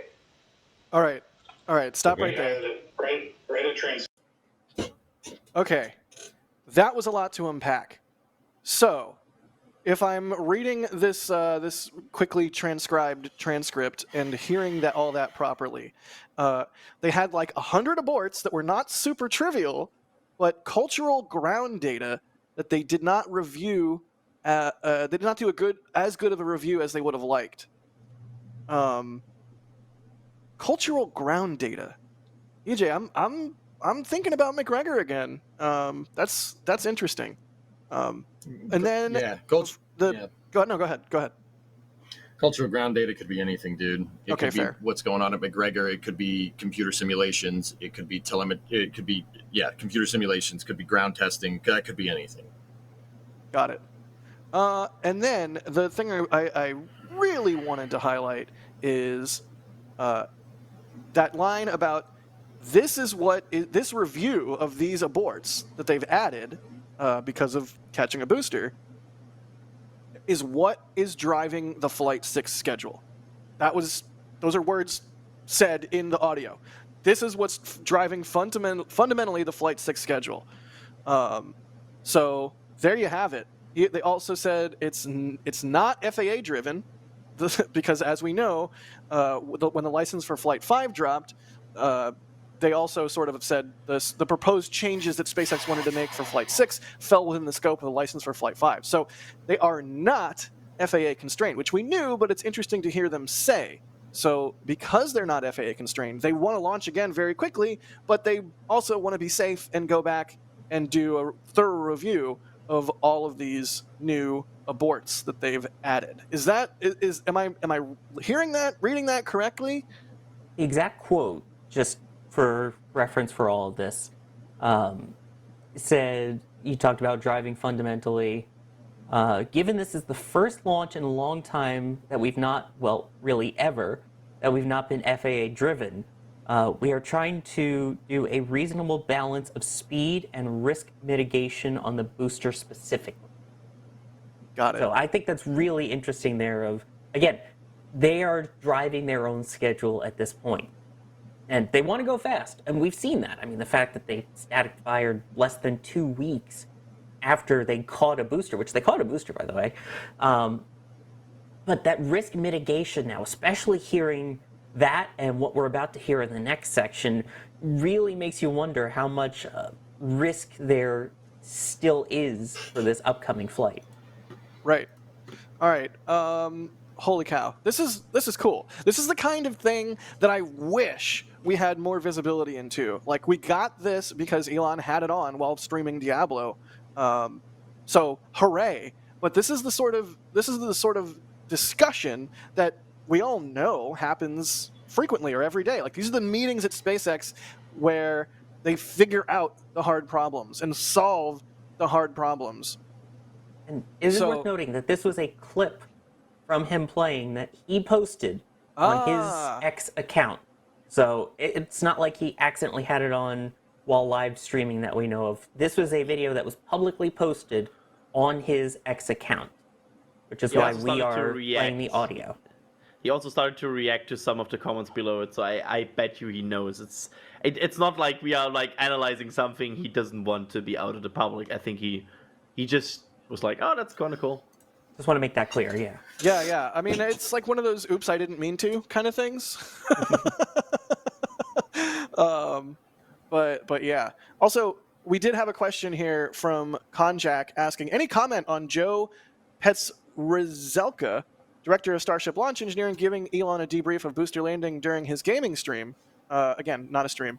But yeah, I think that's who it is. I think it's Joe Petzrizelka, director of Starship Launch Engineering. I think that's who we are hearing. Does anyone want to hit anything on this chunk specifically before we listen to the next chunk? Yes. Go. All right, guys, they're talking. I'm looking. I have the transcripts up in front of me now. So it very much seems like this is talking about where they need to go to kind of dial in the parameters for the booster. So they were talking about, let me pull it up. they were talking about the spin pressure. They were talking about the ramp up.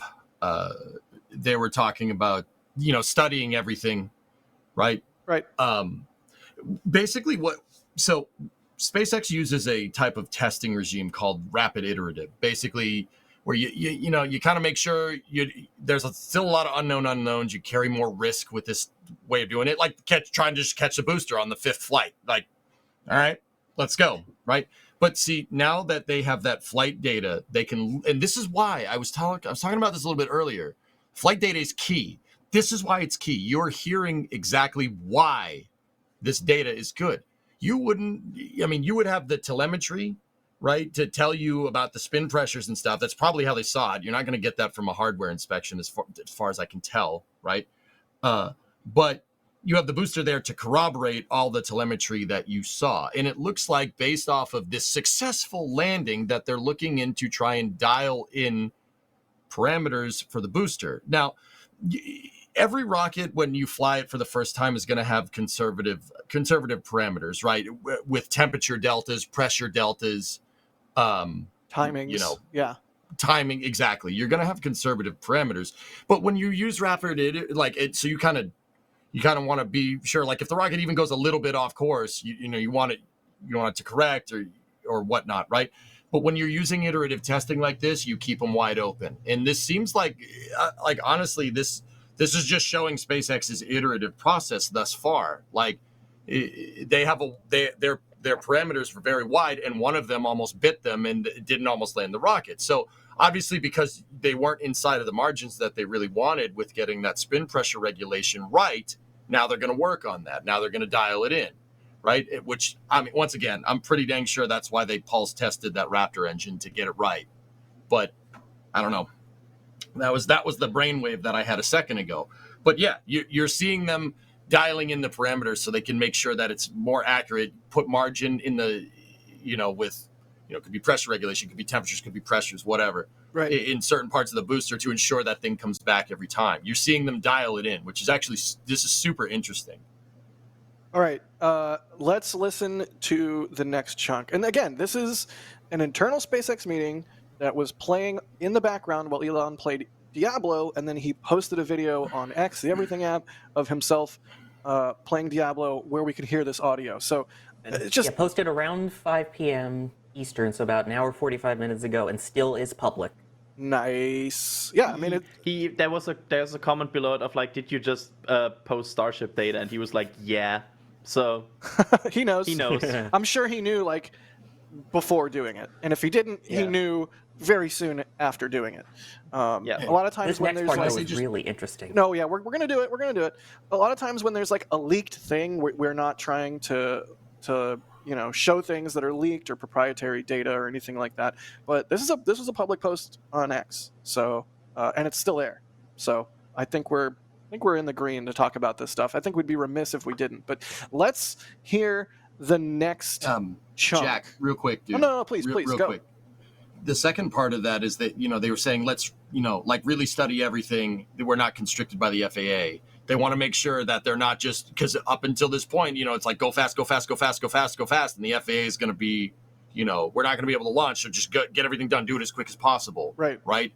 They want to make sure that they dial in those parameters and they're not just, throwing paint at the wall with this. So, it's not about going as fast as you can right now because the FAA isn't your bottleneck anymore. Right. You have the license in this particular scenario. Right. Right.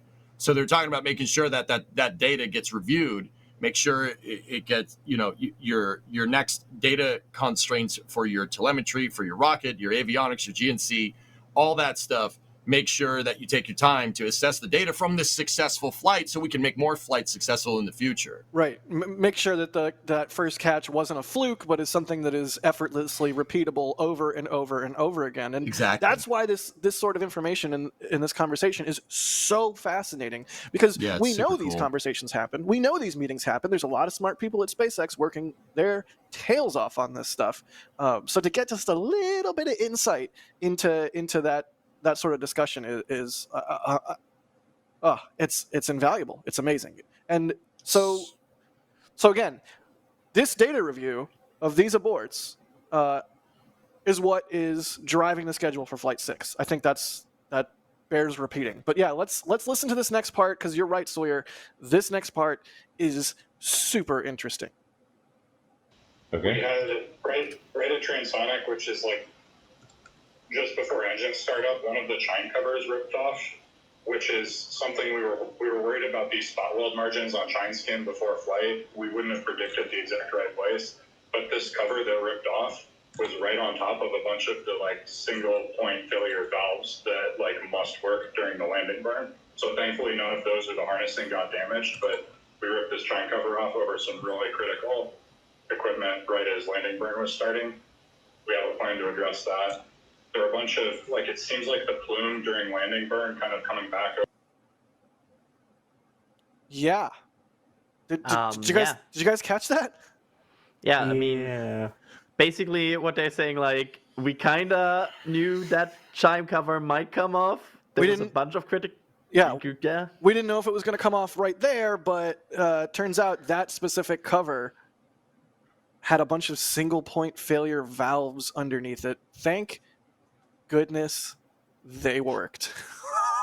That's the important thing there, the single point failure. It's not like there's a backup or anything. If that were to have ripped through, that was a bad day for Starship. I mean, that it's kind of weird to think of a rocket this complex to have that, but I guess that's what the chine covers are meant to be for. I don't know your thoughts on it, but it's very interesting to me.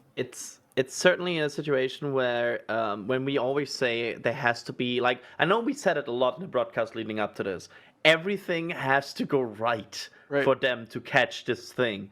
And this kind of comment makes you understand why, for example, we always also wanted to point that out, and why SpaceX was so careful wording it.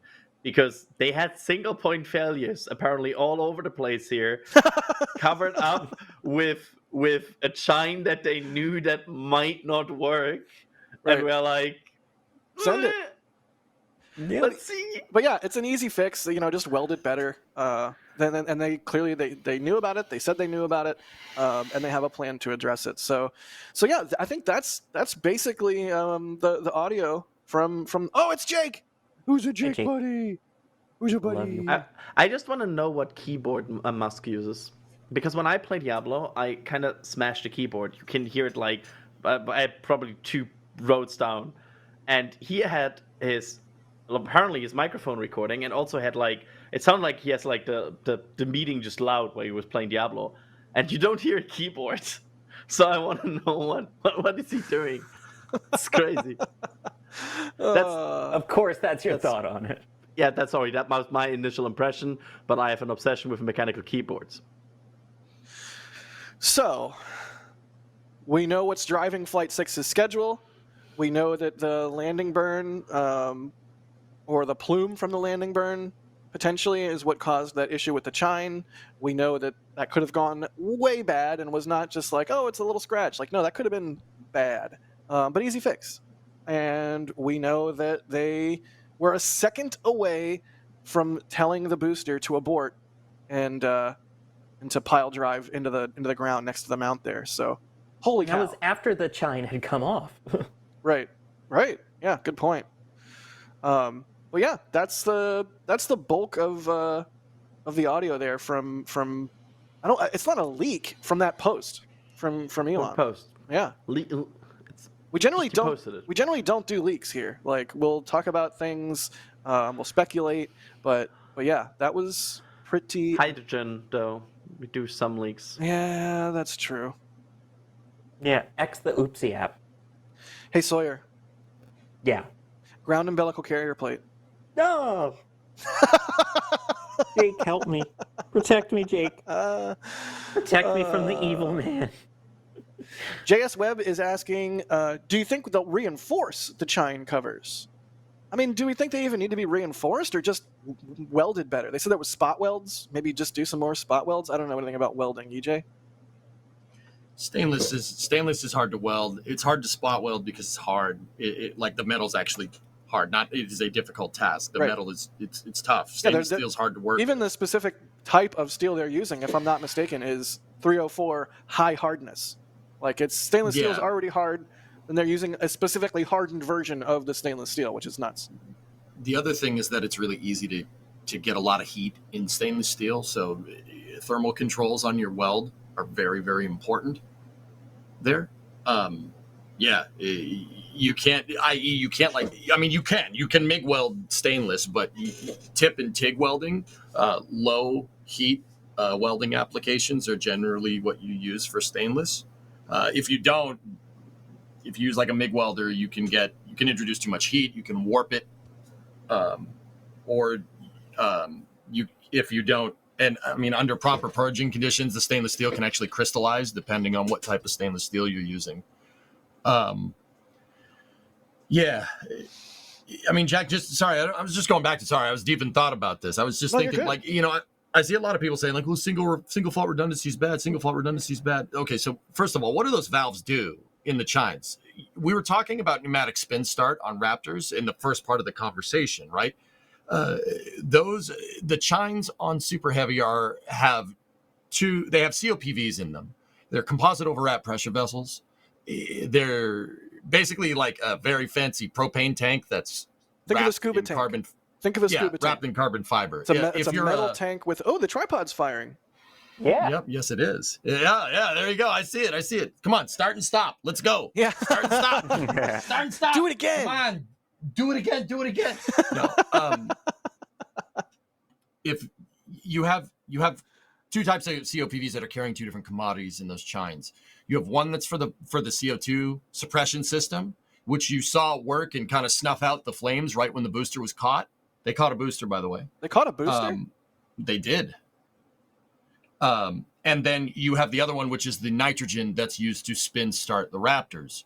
Now, once again, guys, like, I know everybody hears single fault redundant and goes, oh. I mean, guys, a doorknob is single fault redundant. Does that make it a bad design? Nope. I mean, part of engineering is figuring out where you need to have single and double fault redundancy. I mean, look at James Webb, 350 more faults to go, right? Like that, a lot of those were single redundant folding systems, meaning that it's something, sometimes two fault redundancy is not warranted. Now, there are other engineering applications where it is, but your job as an engineer is to figure out where you need that margin. And that's what they're talking about in the first part of this conversation. It's important to understand. Yeah. I'm sorry. Just because I'm entranced by the Raptor firing right now. It looks like they're doing a bunch of different throttle settings. You can see the audio waveform down there at the bottom, which kind of gives you an indication of I mean, it's rough. Goodness. It's audio. It's it's not a one-to-one thing, but it can sort of give you a little bit of an indication of what's going on with throttle settings. But yeah, you're gonna have some single point failure stuff. Like engineering is all about trade-offs, and it's unavoidable, and you have to pick which. It's not necessarily a trade-off, right? Like, I mean, I know what you're saying, but it's not necessarily a trade-off. Some things just don't need to be single fault redundant. Like your car has one engine in it. That's single fault redundant. Right. Does that mean it needs two engines? No. Okay, wait. No. The Raptor stopped, but the Deluge is still going. Are they going to relight this puppy? It. Come on, send it. Do it again. Send it. Do it again. Do it again. Do it. Do the thing.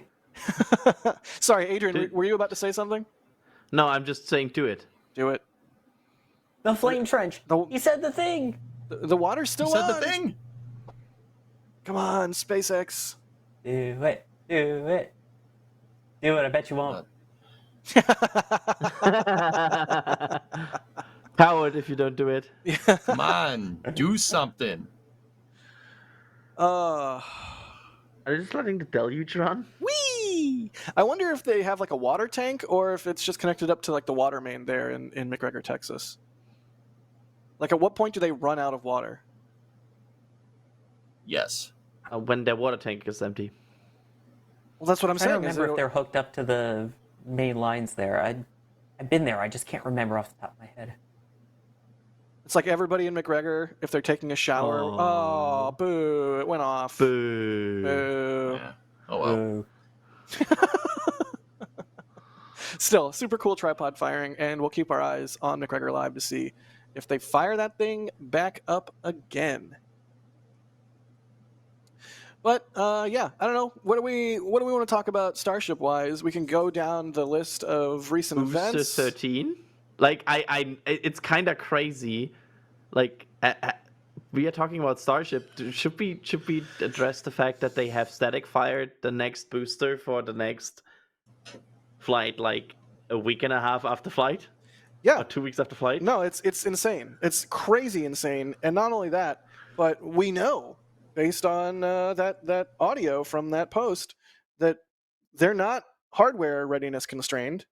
They are constrained by internal reviews. It's not about, oh, they need time to refurbish the mount, or oh, they got to do some work on the chops. They're like, no, they are legitimately ready to go, especially with yesterday's static fire test, wrapping up the individual vehicle portions testing. So the ship's been static fired, the booster's been static fired. All they got to do now is stack it, do a mini wet dress, and they're good to go. But they got some data to review first. But yeah, it's crazy, Adrian, right? Like with previous flights, we've seen like a month plus before a booster even gets back on the mount. And in this case, it was like 12 days or like some insanely short number of days. It's that pad was just ready. Like they inspected it, they looked at it, and were like, "Yep, I guess we are fine." They put the guiding pins back in, and they're like, "Okay, let's put a booster on this. Let's static fire it." And the crazy thing is, they are nearing hardware readiness for the next flight. Like they have the booster static fired. Right. The ship's apparently basically ready. Right. They need to put a hot stage ring on a booster. I guess that will be part of like the whole checkout, maybe now at the back at the production side. Maybe perform like a partial full stack tanking test. Honestly, if somebody told me right now they are ready in 2 weeks, I would be like, yeah. I mean, that's not crazy. To say right now, I don't know, the Starship could fly again, let's go 2 weeks, I don't know, the 9th or the 16th of November. That's 11th. Yeah. 11/11. Let's go. I said that last Flame Trench. Everybody called me nuts. Can't they literally not do 11/11 because it's a holiday and they can't close the road and beach on a holiday? Yeah, it's Veterans Day. Oh right? no. Sorry, EJ. Well, there goes my theory. Can somebody I did say November? Actually, I know there's some people looking at it. Is Veterans Day one of the exempted days in the road closures? I don't think it is. Because there is certain days that they cannot close the road, and I'm not sure if Veterans Day is a listed day on that. So that's a good question. Don't think it's an exemption. So if it's not an exemption, I mean, it's harsh to like do it on a holiday, but it's not like SpaceX launches Falcon 9s on holidays just fine. Correction, it is. They cannot close the road on Veterans Day. Yeah. So anyone saying 11/11, I love you, I'm sorry, no. Yeah, it's over. No Highway 4 access restriction on the following days, and Veterans Day is one of them. So the dream is over. 11/11 cannot be. But cannot be today. Maybe 11/9 or 11/13. Or I mean, I am guessing sometime in the first half of November. That would be my current guess. It seems like they are seriously hauling the mail with this program at this point, and it's exciting, right? Because you can look at this turnaround time between 5 and 6, and immediately start to think about, oh crap, what is 2025 going to be like, or 2026, or 2027? Like this is the beginning of the sprint, which is very exciting. I'm just ready for Cape Starship, just saying. Cape Starship's gonna slap. I think we're all super excited for Cape Starship. I can spend a bunch of time in Florida instead of Texas. How cool would that be? Join us, Jack. Join us. One of us. But yeah, here's some video of the static fire there. Looked like a really good one, and the first one that at least I can remember that we've gotten from a booster at dusk, which I love. What a treat! I love the banks. I love the banks that you can see always the banks spooling up because they're not firing all 33 at once. Yeah, tell us what you mean by that. Yeah, if you go back to the beginning of this clip, you can see how you have an initial flash, and then you have a second flash. That's a second of bangs spooling up of Raptors. So that's the initial set now coming up. Look at that. There. There's one. And now watch for the flash. 2, 3. Woof. It's like 1, 2, 3, right? Yeah, that's the second set of that's the next set of Raptor bang. Like there's different set of Raptors that ignite in a stage ignition because that's how they perform this setup to not completely obliterate their thrust section every time they ignite this thing. So they ignite it in like a very staged ignition, and you can always see in the static fires, especially in darker conditions, how there's like a second flash when they go to that. It's always cool to see. Yeah. So, I mean, like you said, it seems like they're really closing in on hardware readiness for 6. Obviously, they still have some work to do on 31's heat shield, but holy cow. I mean, from that audio, from the post from Elon on X, that is not what's driving the schedule. Hardware is not driving the schedule. It's data review and a review of those aborts. So, just outstanding. You're kind of pessimist right now if you say it won't launch this year again. Like, it's a crazy thing, but if you're right now saying, oh, Starship won't launch until January again, I feel like you're very in this pessimistic territory, which is bonkers. Yeah. Yeah, I mean, it's the world's largest rocket that is using full flow stage combustion engines. That is going to be like fully reusable, airliner-like operations, right? And this is the first glimpse of something like that we are getting to see, and it makes those sorts of proclamations like, oh, it's going to be airliner-like operations with Starship. It makes those sort of proclamations less fantastical. EJ, it looks like you have thoughts. Yeah, I mean, it's basically just agreeing with you. Like, sorry. What I was trying to jump in and say is that you know, we saw a pad turnaround in less than 14 days. You know, and this is OLMA, and OLMA. I mean, obviously, from what we've seen from the flyovers, right, is that's an outdated design. I just want to point out the absurdity here of turning around any launch pad in that amount of time. Is that, guys? You know, we talk about vehicle turnaround. You know, with the shuttle program, it was, oh, how fast can you refurbish a shuttle? You got to take the whole engines apart, you know, or how fast can we refurbish a Dragon? Or what's the turnaround time for the first stage? Nobody ever thinks about that the pad takes a beating every time you fire something on it. A lot of rockets aren't made to have their pad, like made with a reusable pad. Some pads need to be refurbished. Like even 39A, taking the blast from those SRBs, the deflectors needed to be refurbished after a certain amount of times, right? The pad turnaround time is part of the airliner-like operations. Like, how useful would a plane be if you couldn't get a gas truck to fill it up, on a jetway, right? Getting your ground service equipment to also be able to be flipped around really quickly is a huge part of this. Huge. And yeah, exactly. And we saw them turn this pad around. I mean, one, they put the booster right back down on it and evac'd it out of, they put 12 on it and got all the propellants out, saved the booster. And then, less than 2 weeks later, you see 13 doing a static fire on it. And this is the outdated design. Yeah, that's a really good point. It's a really good point. They basically got this pad back to operations again as fast as they are able to reconfigure 39A from Falcon 9 to Falcon Heavy.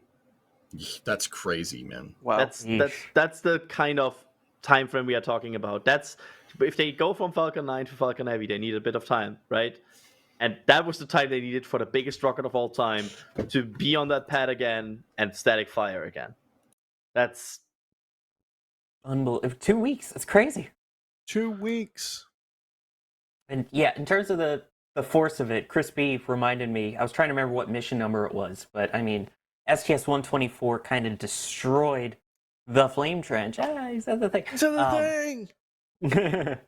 But absolutely destroyed it. Jay also pointing out, again, Artemis 1 blew out the elevator doors on the launch tower. These are strong with the SRBs. They have quite a punch. It's amazing that you have 33 of these Methalox engines here, and yet here we are testing them again 2 weeks later. It's mind-boggling to see the advance. You love to see it. You love to see it. We live in a truly amazing time. Like, new space race, new space age, new rockets left and right. And new Glins. Next year, it depending on how quickly they are able to change the requirements in Boca Chica, the next year, 2025, might be the first year where we are talking about them hitting their yearly limits of what they are allowed to launch there. Like, what do we think? What regulatory fun time do we think happens next?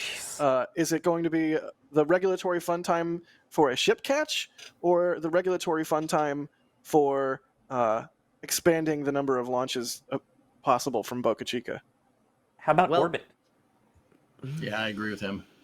Or Orbit, yeah. Yeah, I feel like that would be the next step. I mean, that again, anytime they change the trajectory of it, they need to update the license. So I feel like rather than catching the ship first, the next thing would be let's get one into orbit.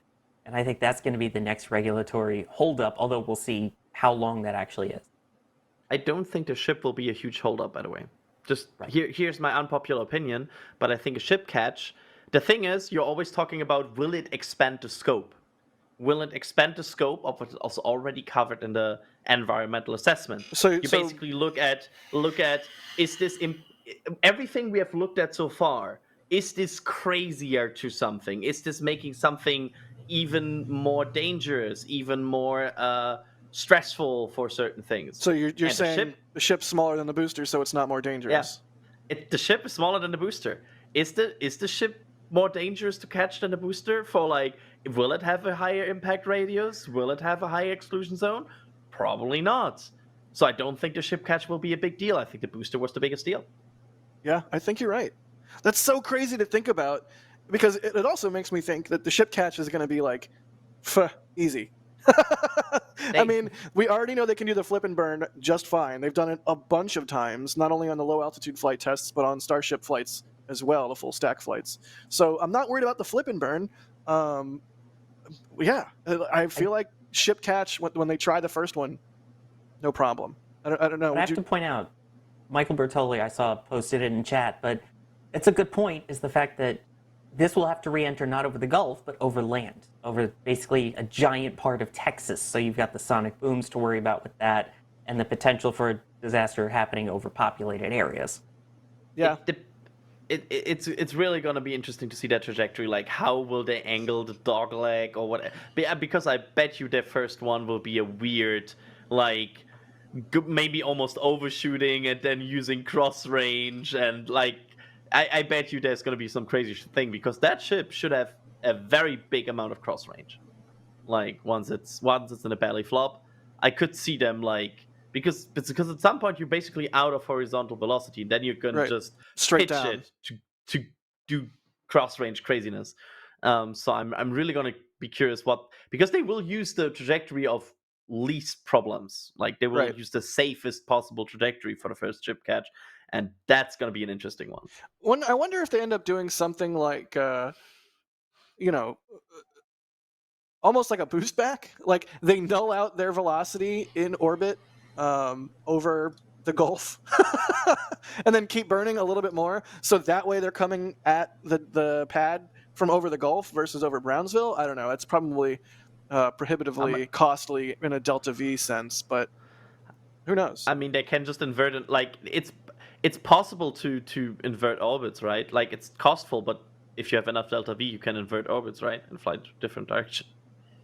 I'm looking at you, EJ. EJ was shaking his head. Yeah, you can go in the other direction, right?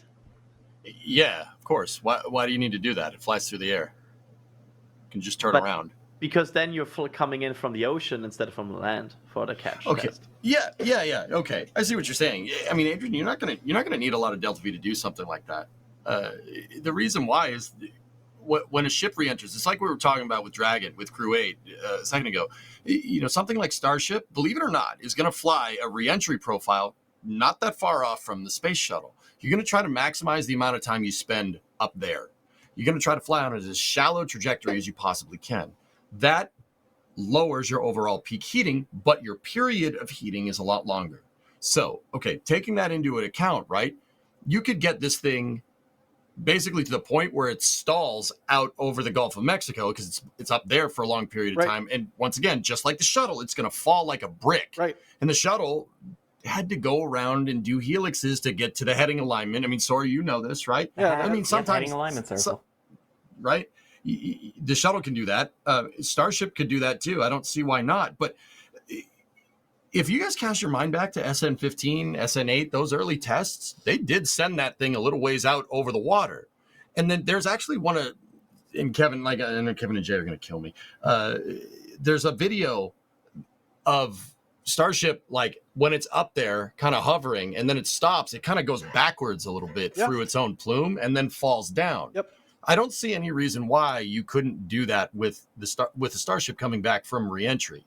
Because another thing to take into account, guys, is that they're going to have to come in from the ocean. The catch arms face that direction. Yeah. You're going to have to. Yeah. Starship is like, if the catch arms are facing this way, right? Starship is going to have to fly over the pad and come back in and come backwards towards it. Right. Because the thermal protection system has to be facing away from the catch arms in order to reintegrate it correctly. Right. Right? So it's not as far-fetched of an idea as you might think. Yeah, one way or the other, there's going to have to be some translation on the part of the ship during the final moments of its flight before it's caught. It's just like, where is it translating from? How far? That sort of thing. It's going to be really interesting. Cool. Let's do some questions from our viewers. You know what? I'm just going to go with this one from Bledlink. It's on topic. When do you expect an orbital flight for Starship? Do we think they'll hit orbit in 2025? Adrian, go first. Yes, easily. It's okay. Apparently, we are fighting this. I think there's no way that they get orbit in 2025. The Starship program is a sham. It's completely vaporware. I can't even do it. I can't even. It's honestly, getting to orbit is a matter of them deciding that they want to do it at this point. Because we are talking about what, like 10 seconds longer burn duration on the Raptor VAX until they have a stable orbit. Right. So it's more a matter of like, when do they want to test an orbital profile, as if in not reach, like it will not be no problem to reach it. It's more a problem of them not deciding to do it yet. I think it will be the first or second flight of V2, because I think V2 will be all about testing Starlink payloads. So I think Flight 7, probably, Flight 8. Yeah, Flight 7. I think, honestly, Flight 7 sounds reasonable right now. I think Flight 6 will be validating what we have seen so far. We know that there will not be a lot of changes. I think Flight 7 will be the one that has payload, and with payload comes orbit. Well, I agree with everything you said, except for I don't know that we know that there won't be a lot of changes. We know that there's going to be changes. How many and what? All we know is that the FAA was like, yeah, that's fine. So and they said the changes were minor and in the scope of the current permission. Okay, got it. Thank you for that. We are our FAA liaison, so to be fair, and that's another thing, because there are people who are like, oh, why does the FAA not tell us what changes they were actually making? Because SpaceX is supposed to tell us that. The FAA literally says, like, hey, contact SpaceX, because SpaceX should tell you what the changes are. Yeah, good luck. I mean, it could be that it's all minor stuff that maybe even they don't know yet until they get done reviewing all of these aborts.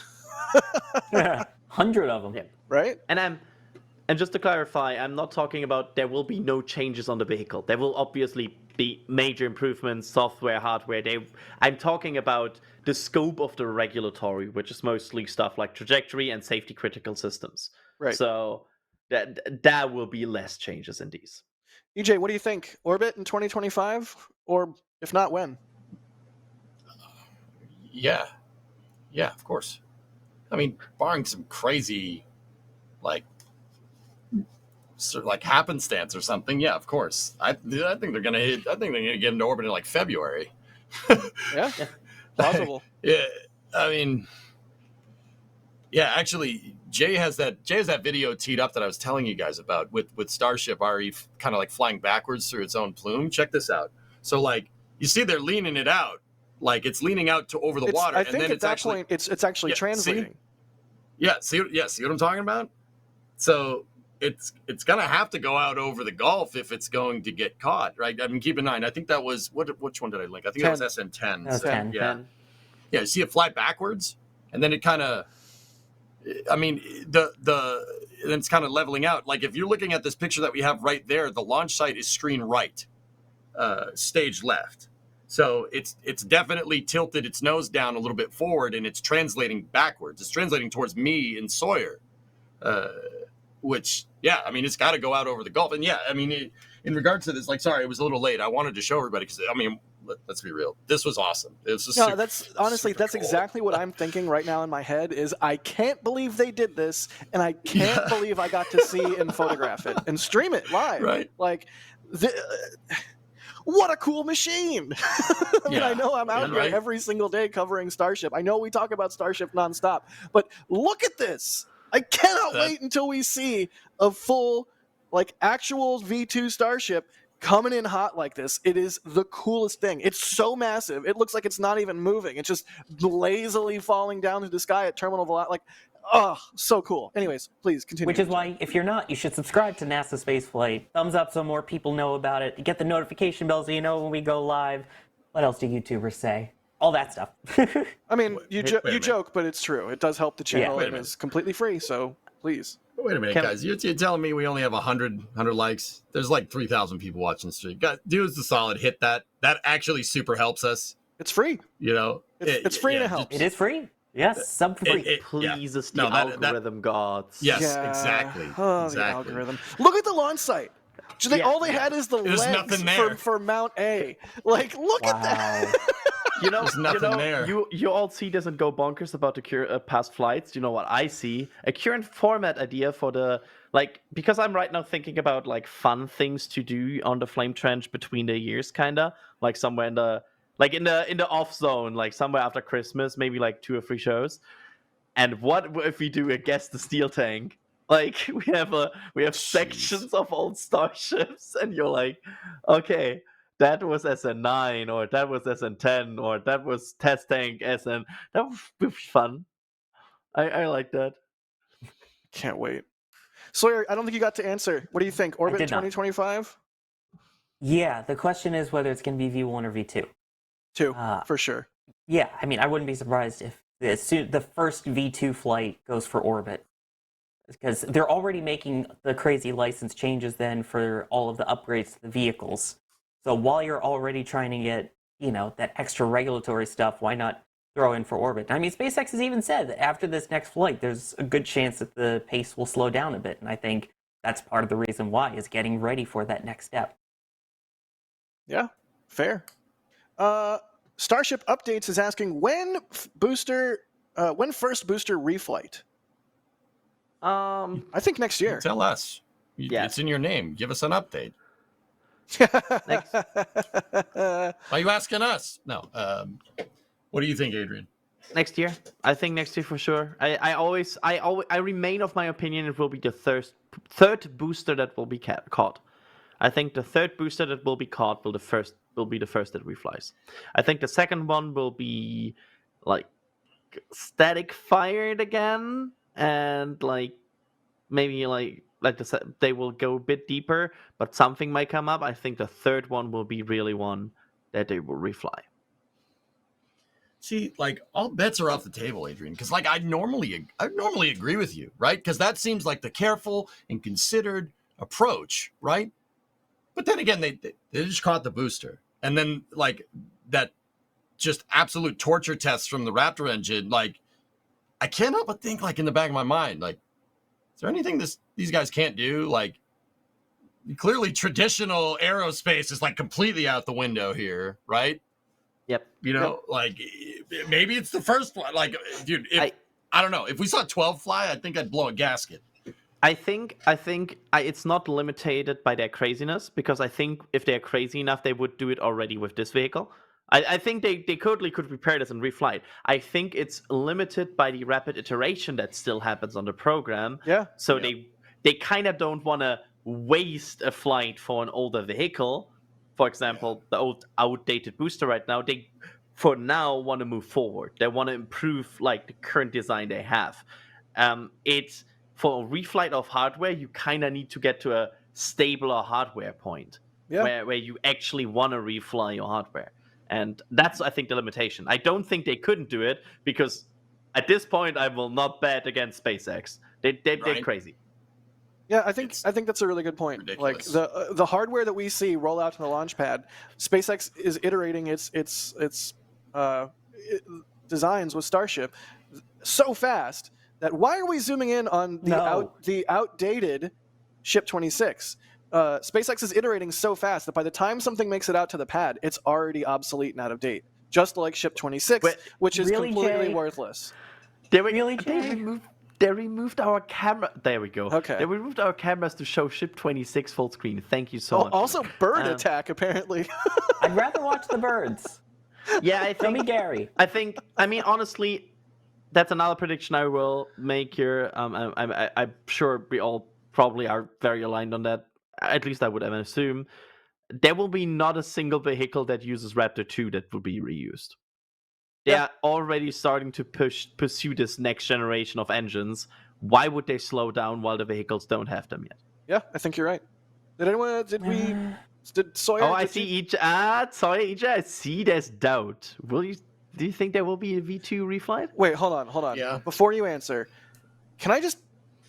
That weird zoom that Jay did on 26, like, does that mean they have a preset that not only takes the camera and points it at 26, but also there's something in software that, like, what is that zoom? That looks like a software zoom.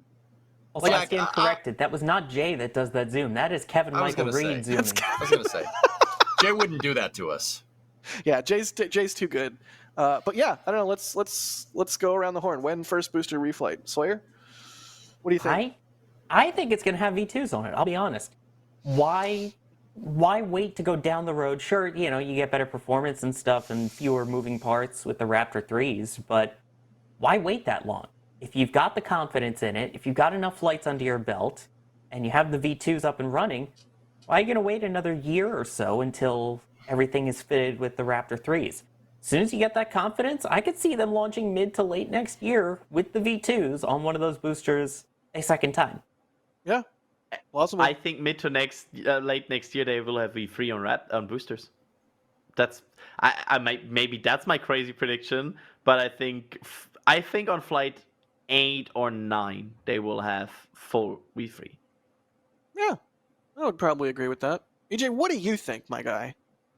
It's actually not that far off from what Sawyer was saying. You have the hardware. You have the hardware here. Raptor 3 is going to take some time to scale. I mean, have we seen any other Raptor 3s than the one that they were like, look, number 1. He was number 1. I have not, but that doesn't mean there aren't more. We've seen them testing Raptor 3 at the one of the vertical cells at McGregor. Surely they have multiple, but yeah, that's a fair point. Yeah, EJ. but Also, with version 3 of with version 3 of Raptor.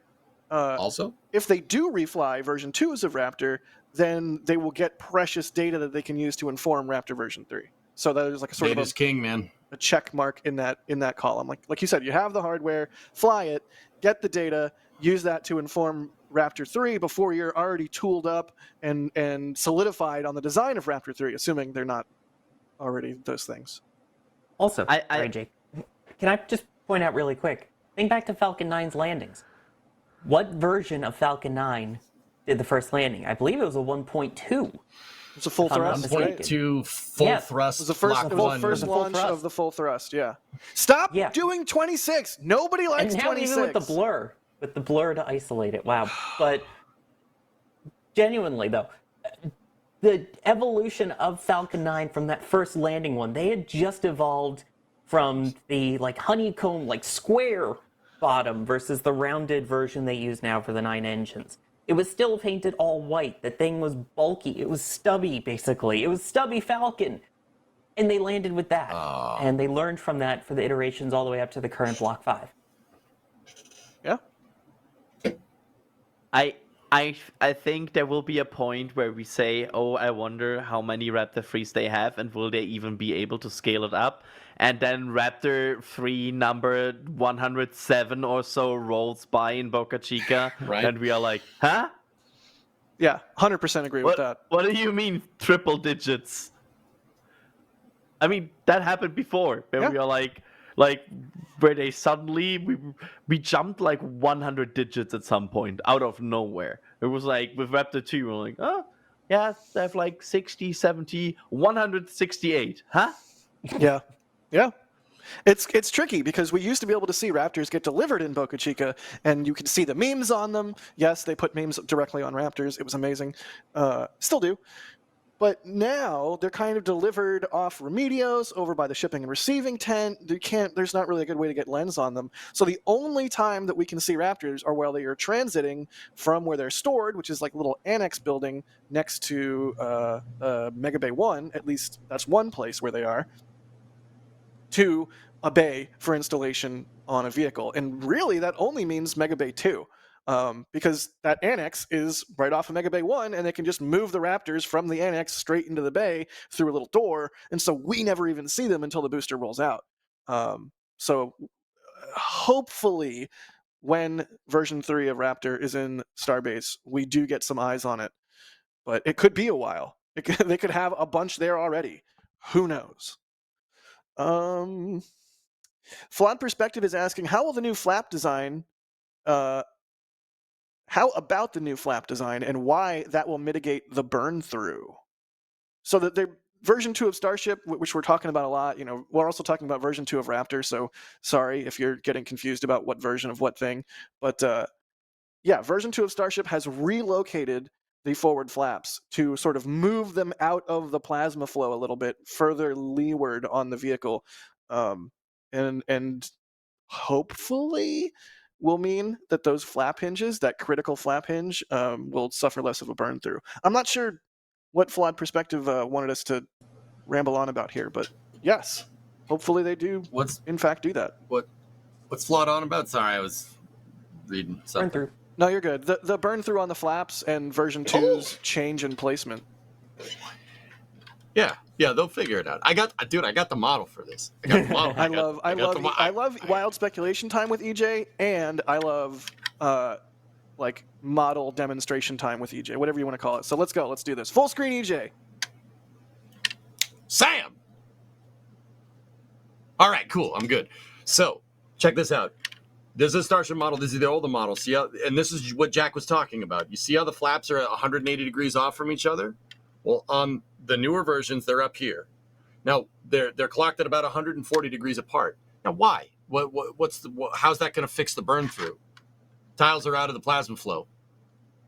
The plasma is basically going to go up past the hinge. If you look at this, the hinge is right in the flow of plasma coming off the side of the vehicle. By moving them up and clocking them a little bit higher at 10 and 2, right? Like if you're driving a car, it basically gets it out of a lot of the windward flow. Also, the tiles are better. That too. Also, they're also not floppy like yours. Hey, don't hate. You gotta make zoom sounds while you fly it around. What are you doing?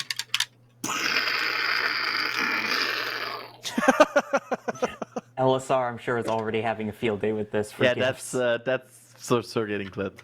We're all very mature, normal, yeah, absolutely. Normal, well-adjusted adults here. Adult is a strong word. We are only adults, and everything else is just false.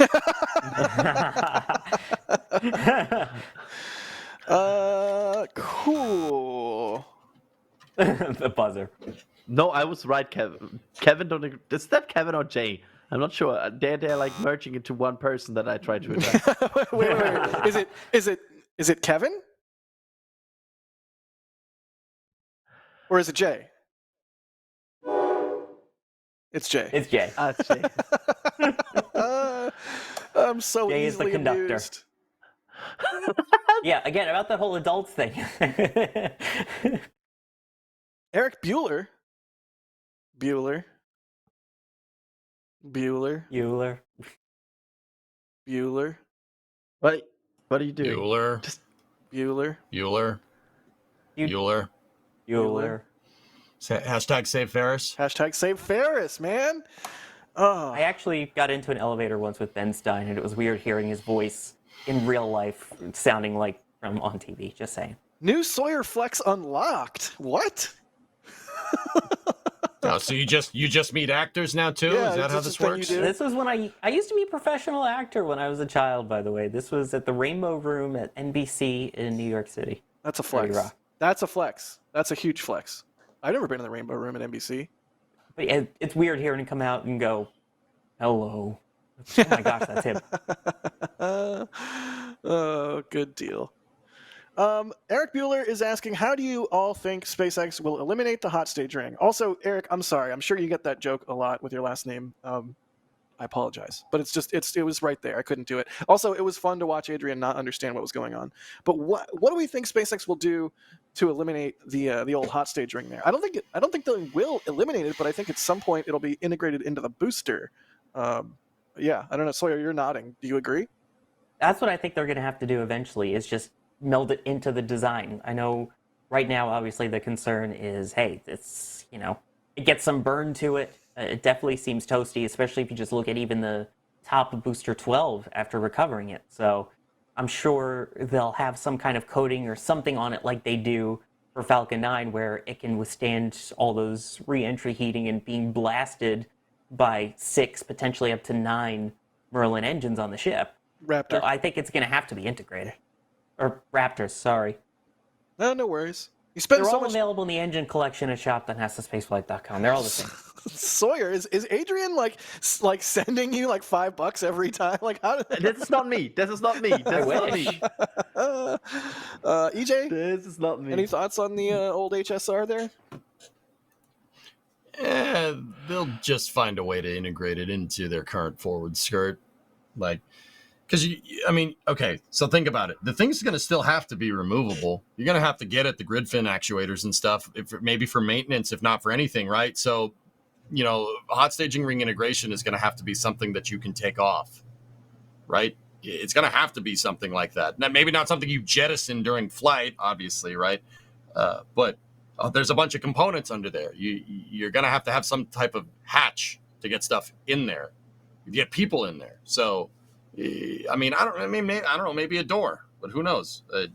They're gonna find a way to integrate it, but I think the challenge there is figuring out a way to do that so you can still get at the grid fins, get at the pressurization lines. There's all kinds of fun stuff under there. All right, hear me out. I'm hearing. They'll eliminate the hot stage ring, and then inside the nozzle of each of the vacuum Raptors on the ship, they'll have a clown. And then at stage SEP, the clowns just push the ship away, and then die. You were going to say that they spray it with seltzer from the little bottles from their flowers. Also good. Little flower. Also good. Squirty flowers to help with separation. That's how. Adrian, any thoughts? Good buddy? I'm sorry. I know. I'm sorry. Glennie. No, I have no thoughts left after this proposal of a hot staging concept. You can call it clown staging. All right, Ninja Decimator, pew pew pew. Thanks for gifting 5 Red Team memberships. James Dawson becoming a Padrat member. Bideford with a $25 super chat. Thank you, Bideford. They say, here's my scoop. My Jack is always right. Sawyer is the cutest shuttle pun nerd. EJ is right about everything he saw on Dragon's Return, as I saw it as well, and is my margarita pal. Yeah. All right, let's go. What? It's beer o'clock. I'm not a margarita pal? I mean, you're a Topo Chico guy. That doesn't mean I'm not a margarita pal. Man, I'm hurt. Biden. You're a Topo Chico, I'm a rum and Coke, and he's a margarita. No, the Topo Chico is not my alcoholic. It's water. It's literally bubbly water. Well, then how come I was at an airport and they had a Topo Chico hard seltzer lounge? Well, nothing wrong with that. Huh? Come on. Thank you, Fort Lauderdale Hollywood International Airport. But yeah, thank you, Bideford. I humbly request to be a margarita pal as well. Although I tend to go like spicy tequila and ice and lime. That's it. Not sponsored, by the way. Yeah, also, good don't point. Don't drink. Drinking's not cool unless you're old enough. Drink responsibly. Yeah, that. Terry R., thanks for becoming a new member at Padrat level. Rankly gifting a Red Team membership. RC Horseman, thank you, RC. Now and forever, gifting 20 Red Team memberships. Hoppy, not Hopper, becoming a red team member. Magnus grabbing a bunch of the knitted stuff. They got the knitted blanket and the beanie. Well, I guess I should say blankie and the beanie. They say life goal: get an NSF live stream from Endoya Spaceport. That would be cool. Yeah, dude, I'm in. Let's go. Sold. I know a guy who can operate cameras for live streams. I'm just saying. Magnus, again, thank you. Telstar86, they say, here's something to trigger chat.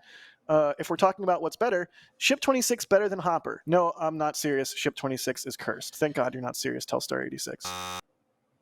That's why we love you. The buzzer. Ninja Decimator. Pew, pew, pew. Jay is on the Switch today. Good job, Jay. They say, here's $10 to stop calling it New Sheppy. You can only do that if you wear a kilt. Oh! George, got you there. George, thank you for the support. They say, speculate on how much Glenny can throw if expended. Adrian? How much can? Oh God, Glenny. Sorry, you almost said Glenny. You almost said it. No, sorry.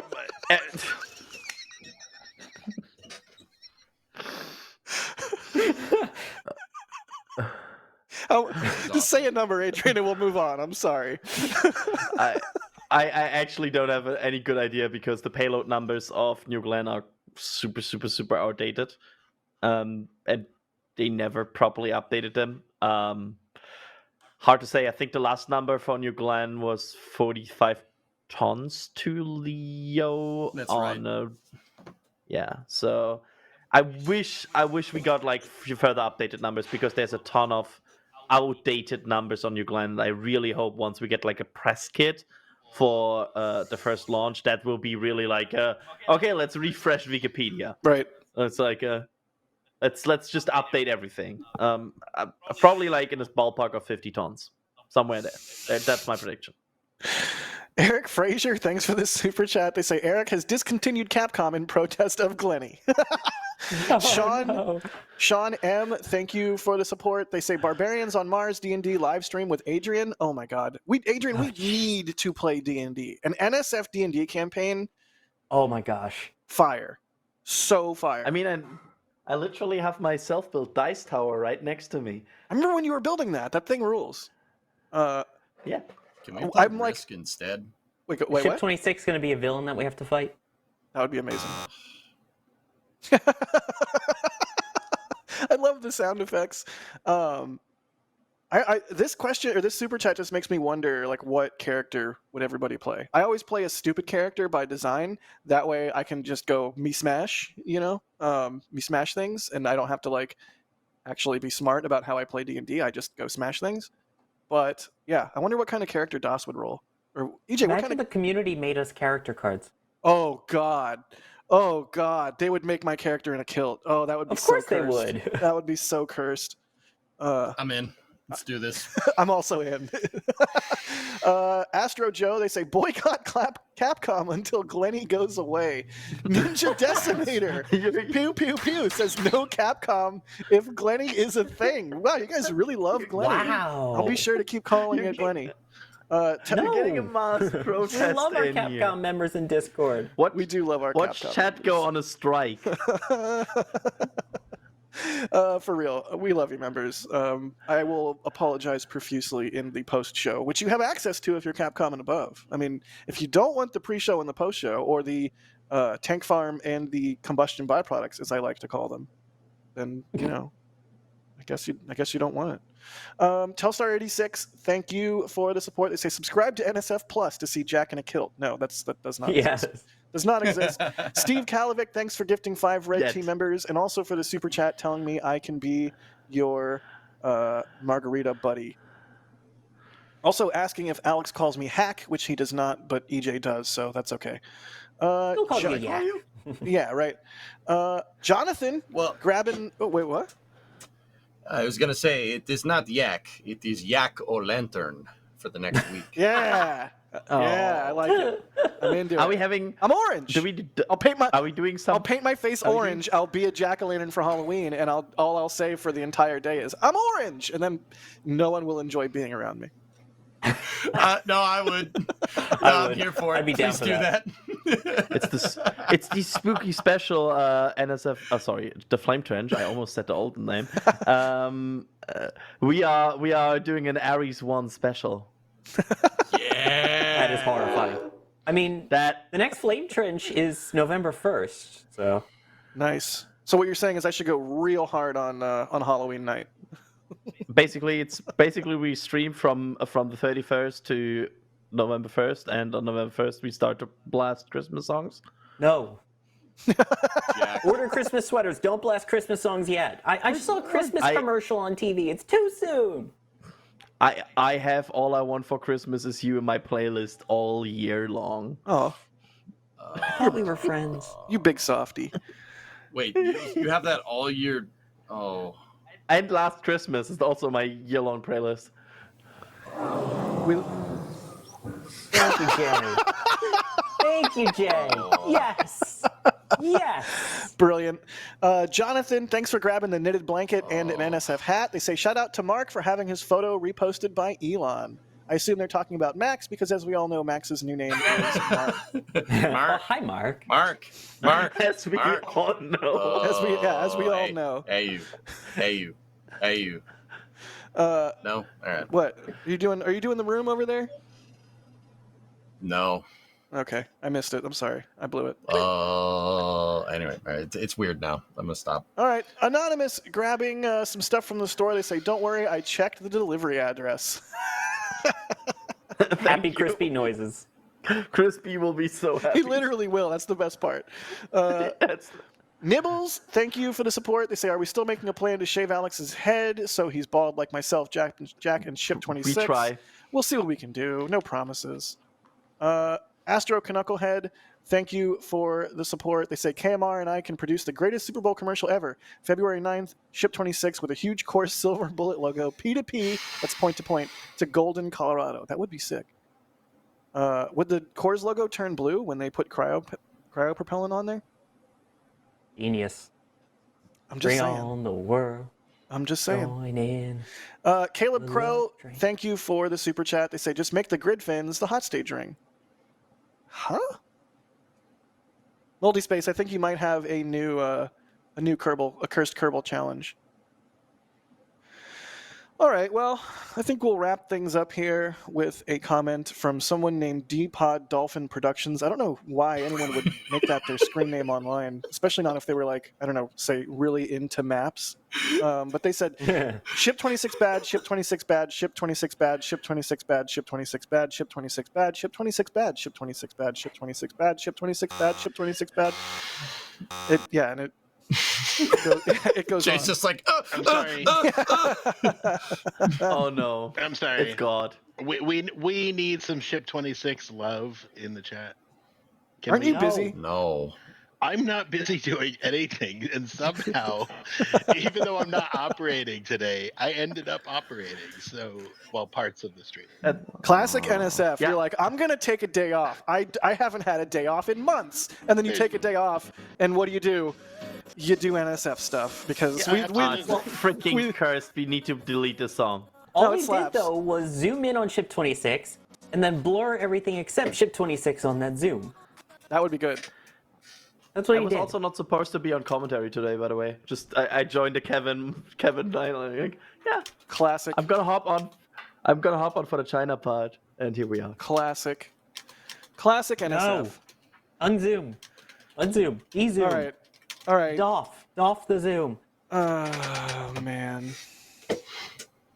This is by the way the stand for the bad ships that they really hate. They really usually put on that spot. They put ships they really dislike. That's true. Yeah. And that's fact. Like that's the thing. Yep.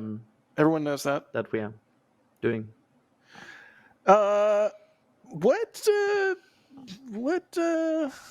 Where do we? It's not what I was doing, but close enough. Yeah, I don't know. What do we want to talk about? Because they're still working on GIFs. Oh God, I see them. They're like actively being loaded into the thing. Yep, I see it. Let's see. We should let's see what's not launching next week. Is there something cool? Nah. I got something. If you guys want to talk about it, we can only really speculate. But there was a Wall Street Journal article today. There was a Wall Street Journal. Yeah, I'm gonna do it. Yeah. What do you guys make of that? Give us a little refresher.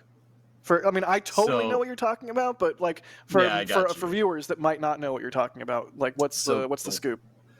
The Wall Street Journal released an article today basically saying that Boeing is looking to offload Starliner and ISS operations out of its portfolio. They want to sell Starliner and their kind of operations division of the ISS, because Boeing operates the ISS.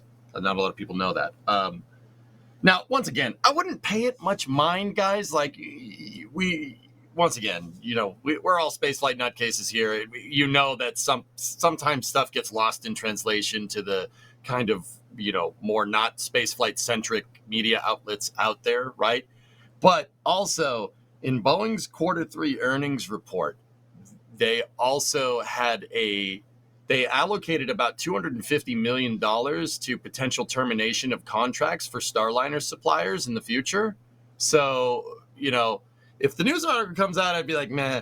If the earnings meeting came out, I'd be like, okay, yeah, maybe. But both of those things kind of happening. It's like, guys, what's going on here? Yeah, that's a little strange. I mean, I don't think they will, for what it's worth. But, yeah, no, that's definitely something that's kind of like, wait a minute, you're going to do what?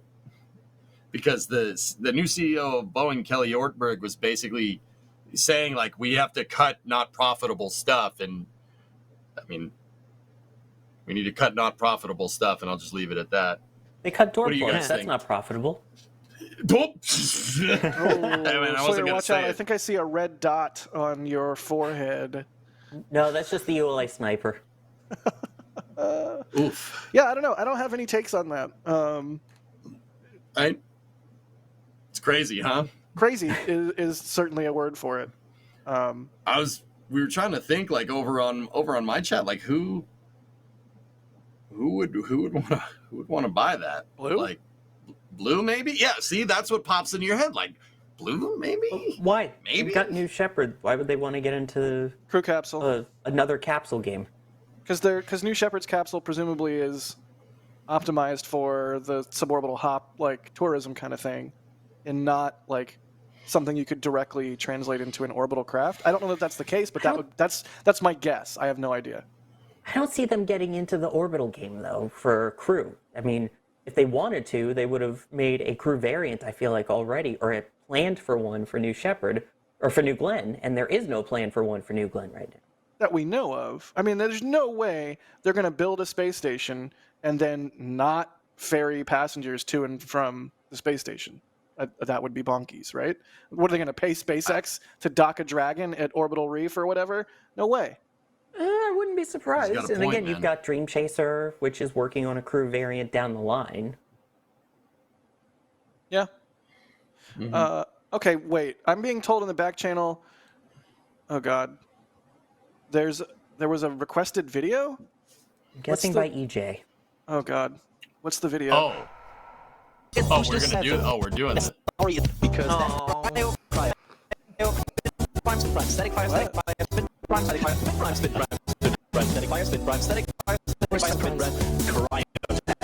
so they picked up a different story in 10, and yes, I did this to make it. How many tests? So choppy, I couldn't understand any of it. I remember that. I do remember that. Yeah. The whole point of me linking that to Jay and Kevin and everybody else was to play it when Adrian was on here and we were talking about Starship. But now that we're playing it now, it's kind of weird. All right, well, it's also never leaving me. It's always there. Can you link that just for research purposes? Yeah, so throw that in the chat. Yeah. I'll send it to you later. Don't make it short. Just don't make it a short. Make it a short. And make it a short. Of it, but now that you mention it, it needs to be a short. All right. I got some editing to do tonight now. Oh, it was linked twice in the back channel. Yeah, it's been linked by Kevin and Jay. I'm sorry, guys, about it being choppy. It's a lot funnier when you can understand it. All right. Just saying. I think we've gone 3 hours this week, which is insane. I think we should. Bro. I think we should probably. Bro, let's go 12. Let's go 12-hour flame trench. Let's go. You want to do a 12-hour flame trench? I mean, I'm down. After 16 hours of Twitch streaming yesterday? Yeah, I'm good. I mean, I'm down. What do you want to talk about next? Nothing. Let's go. All right, cool. I have ramen to eat and tequila to drink. Yes. Seriously though. This cursed song. You know, we didn't do the. We're gonna thank the membies after the. All right, we're doing gifts. We're doing gifts. Thank you to our membies, and thank you to everyone that supported the stream. There we go. Wait, no, that's not. It's It was still, just the swoosh for the sake of swoosh. It's still gifts. There we go. You guys okay? Thank you to our launch directors. Thank you to our flight engineers.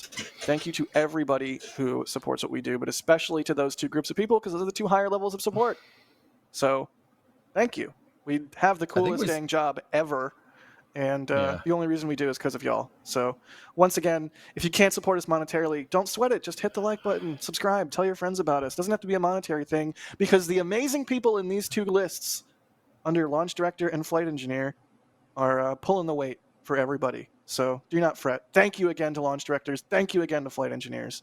Y'all are the best. All right, gifts and music. Let's go. And no. Also, thank you to the Space Pope with dropping 50 bones. Oh, Space right Pope there. did 50 more bucks. They say Space be with 50 you. bones. And also Space with Pope. you. Space be with you too, Space Pope. Bless your reptilian scales. Oh, yes. I think it might be time to wrap up this stream then. Let's go. All right, there's the music. There's the gifts. You know the deal. If you're a Capcom member or above, hang out in the post-show with us. But yeah, there's another flame trench. Even Jay's computer hates this song. It does. The choppiness kind of ruins the vibe, but whatever. All right. I think we gift. We gift all the gifts. Thanks for watching, everybody. Adrian, thanks for being on. Yeah, thanks for having me. This was the literal stream definition of a roller coaster that I didn't expect. Like, I got into a car ride, and the car turned into a roller coaster. And then drove into a wall. After turning drove into, like, the water and became, like, a submarine. It was a roller coaster again. It was wild. So thanks for having me. Yeah, thanks for being on and for being responsible for the creation of Glenny. We appreciate you. EJ, thanks for being on as well.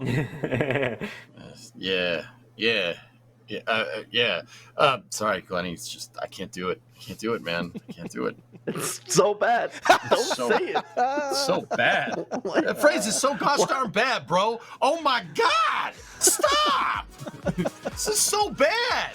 No. All right. Oh, we're getting the music. Oh, they're wrapping us up. Hey, thank you. I know it's a privilege being on here. It's a privilege being with this excellent community, guys. I do appreciate it. Thank you very much for the opportunity, and thank you for having me. Good deal, buddy. Thanks as always. We love you. Follow EJ on Twitch. Do the Twitch things. I don't know how Twitch works, but EJ's on Twitch all the time. So give him. What are you playing right now, EJ? Do you have like a? The show is never going to end. Dude, all right, I'm playing Satisfactory, and I'm building the Pillar of Autumn from Halo and Satisfactory because I wanted to build my factory inside a spaceship. So, yeah, it's to scale. It's 1 kilometer long, and it's gigantic, and it's taking me forever. That's why I streamed 16 hours yesterday. I'm kind of surprised it's not Factorio. Dude, we already have Satisfactory. I played Factorio and Satisfactory. You never see me again. But the new update is out. Yeah, I know the new update is out, man. I can't physically stream for like 32 hours a day. I can't do that. I want to. So you're limiting your exposure to automation games by like not touching Factorio right now. Yes. I'm just loving Jack's dancing. I'll forget to pay my mortgage, man. We'd be screwed. No, don't full screen that. All right, thanks for watching the Flame Trench. Sawyer, thanks for being on. I was gonna say, what am I, chopped liver? Yes. Thanks for having me on. I said Glenny as a joke to make fun of you, and now it's become a real thing, Jack. So I regret my decisions, and yet I don't regret it at the same time. Also, we just had 2 people upgrade to the highest level of support that NSF offers. Aaron Pickering, Jared Walker, both becoming flight engineers. My God, y'all are the best. Seriously. You know what else is the best? NSF socials. So if you don't follow them already, you should definitely follow us on X, Instagram, Facebook, TikTok, all of those. All the places you can get your information and that way be up to date. Not the... Why? That is not the best. Why? Thank you to Jay for operating the stream. Jay, you are the best. All right, with that, we have another Flame Trench in the bag. Thank you all so much for watching. We'll catch you on the next one, maybe even as soon as Sunday for Shuttle Sunday. Hooray! Just like they caught the ship. Or the booster. Bye. They caught the booster. They caught the booster. They caught the booster. They caught the booster. The booster, they caught it. Please, for the love of God, let this show end. They did surgery on a grape. And then they caught the booster. Then they caught the grape? What? And then they caught the grape They with the chopstick. did helicopter on Mars. Please end it. End it. And here we go.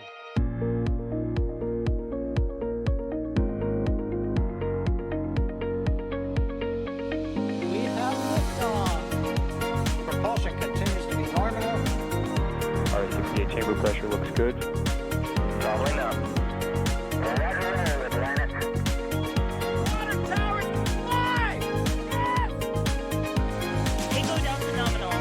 Flighting downside FTE off. Bring in FTE off. It's orange! Orange 25! Oh my god! Oh my god! Decollage! Look at this! Put that in the big bag, 343 unfolds to go. Indeed. We rise together, back to the moon and beyond. The methane will be igniting in the flare, correct? Yikes. You good? Sure. We don't need any more of these.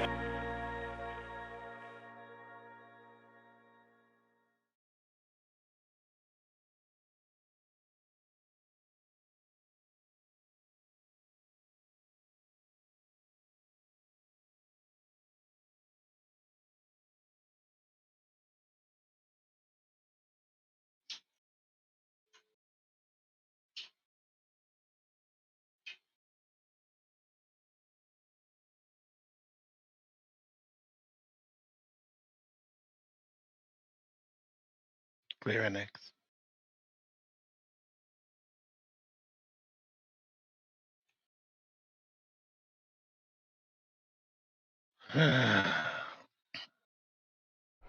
That was a wild one.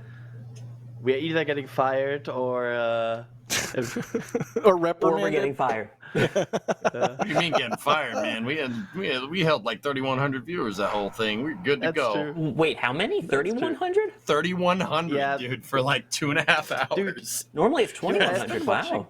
Is that good? Flame Trench is starting to creep up. Like That's every single 1,000 more than week has. last week. Yeah, baby. has Wow. people love this. It's a really fun show to do, and like we want to be newsy and stuff, and like professional for launches because it's serious business. But when we're just hanging out in the Flame Trench and can get a little crazy and say things like Glenny to make people's facial expressions change while they're full screened. Yep. I will find you. I know where you are. That is true. You have all of our addresses. You literally know exactly where I am. I know your assassination coordinates, as Elon would say. Adrian, you have to say we have ways of making you talk. Or stop talking. Yeah.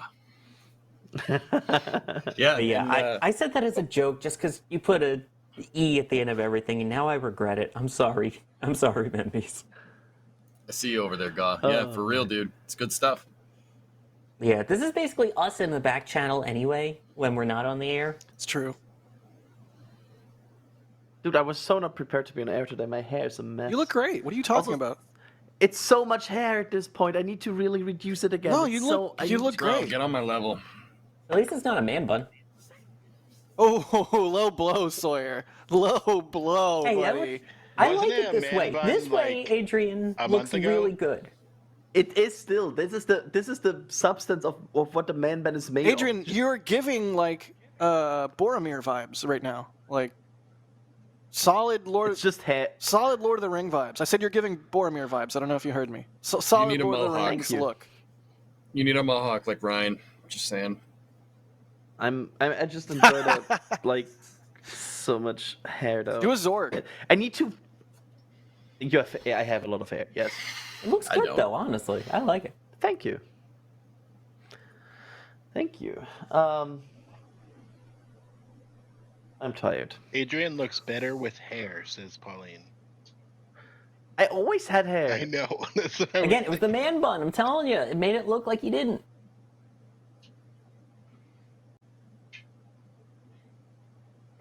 Jack also looks better with hair. I do. It's true. Oh, No, it's true. That's true. That's hard. No, I've it's seen just the real. driver's license picture. It's just real. It's just true. Dude. Sorry, Jay, I have like can you I've been please getting. make sure Ryan does not have admin access to cameras? Thanks. Yep, I can. What did Ryan do? Blur ship 26, please. Did Jay blur 26? Did Ryan blur 26? Ryan did blur ship 26. That's Everybody perfect. look at Ryan. NDIA. Do you see what is happening there? Why wasn't that on air? That is amazing. Thank you. That is hilarious. Oh my god. It. Oh my god, it tracks the blur. That's it doesn't amazing. matter where you move the camera, it's blurred now. What I- the heck? I love it. That's To the best celebrate- thing I've ever so seen. wrong. Ryan, to celebrate this, I got Ryan, you're the best. Ryan. To celebrate this, I got the McVitie's out. I got the digestives. Milk You're chocolate. celebrating it? I'm celebrating Also, may I it. point out, Ring has way too many photos you saved, Jack. Yeah, Ring, stop doing that, buddy. Dude, Ryan, I love the fact that it adjusts. It's like it's not even just there; it adjusts. It's always there. Martin, I thought we were friends. Can you Ryan, like in SPU edits? Can you like subtly like sometimes blur ship 26 when it's on shots? I'll be right back. I'm gonna let Doggo out. Oh, we didn't get to credit Leica. She good girl. She good girl. I'll be right back. Wait, What the fuck? Sorry. What the? It's Membies. You can Oh curse. shit! You said fuck. Okay. So I tried to throw my dice into my dice case, and it bounced off other dices, and is now I think you only say in- dice, Adrian. So you use Dice dice is to roll plural. your dice so you could dice your dice. It's a lot of dice. Ow! I heard you like dice, so I diced your dice so that they dice like dice. It's die. Oh, interesting. I didn't know that. Well, Fancy no, nerd dice rocks. is plural, die is singular. Okay, it's a die and dice. Okay. Correct. I love the nerd rocks. The nerd rocks are the best rocks. I had to take an entire semester's worth of a grammar class. I know way too many things. Like, lay and lie, I still hate. What do you learn like in a grammar class? Like good cooking and knitting and. That's home ec. Like, do you also learn like in a grandpa class? Do you learn like newspaper reading? Grammar. Not a grammar, not grandma, you smartass. grandma. You could say it like that if you want to. Dear God. Yes, that's a very accurate description of the last few hours. Yeah, pretty much. Oh man. But yeah, the grammar class was, I hated it. I only got a B plus in it, I think, too, even though I ended up in a career in writing for 7 years. I think I need to write an article next. Oh yeah, I need Chenzu's flying. Hey, Adrian. Flawed Yes. perspective, by the way, it doesn't matter where it's from as long as it's within the realm of not stupid things put on it. Adrian, I'm available for Flame Trench next week. I assume so. I'm just making a statement. Thought I'd be preemptive before I forget. I don't think we're gonna. I don't think we're not gonna have no Tams next week. I don't say no time, but not Mars. Or If either they way. really, I still think there's, I think the chance that they fly in the first half of November is higher than not. There's a chance, but I think they're gonna spend a little. I know they want to fly real quick, but they also should. I think they're also gonna want to fix some of these issues, and it's kind of odd the way they've been messing with 31. Like, they started only with the flat fairings, and now they're stripping the flaps, and then I'm seeing pictures. No, I know. And now all of a sudden they're starting to strip off the tank walls. And I'm like, okay, why didn't you just do that like weeks ago?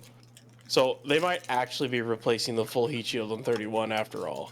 Which, that's at least another 2 to 3 weeks of work to do that. By the way, flawed perspective, I knew I liked you. I know. I mean, hi, yeah, I do. Did you hear it, Jack? What they posted? Sesame or poppy seeds or nothing. I'll just say bagel? this, like none of this. Well, everything, yeah, I guess, but none of this cheddar jalapeno bullshit. What? I think locks. Hey, Sawyer. Locks. I'm not afraid to curse here because we're the members, right? That is bullshit. That is not a bagel. Hey, Sawyer, guess what? A really guilty pleasure of mine is a plain bagel with plain cream cheese. Yes. Yeah, baby. Yes, Ryan. It's.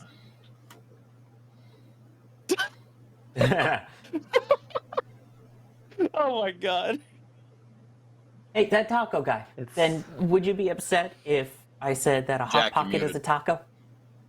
So, I'm in the business of violating food Uh-oh. because I Yak. love when people are saying like, oh, you cannot put that on food because that makes me more likely to put it on food.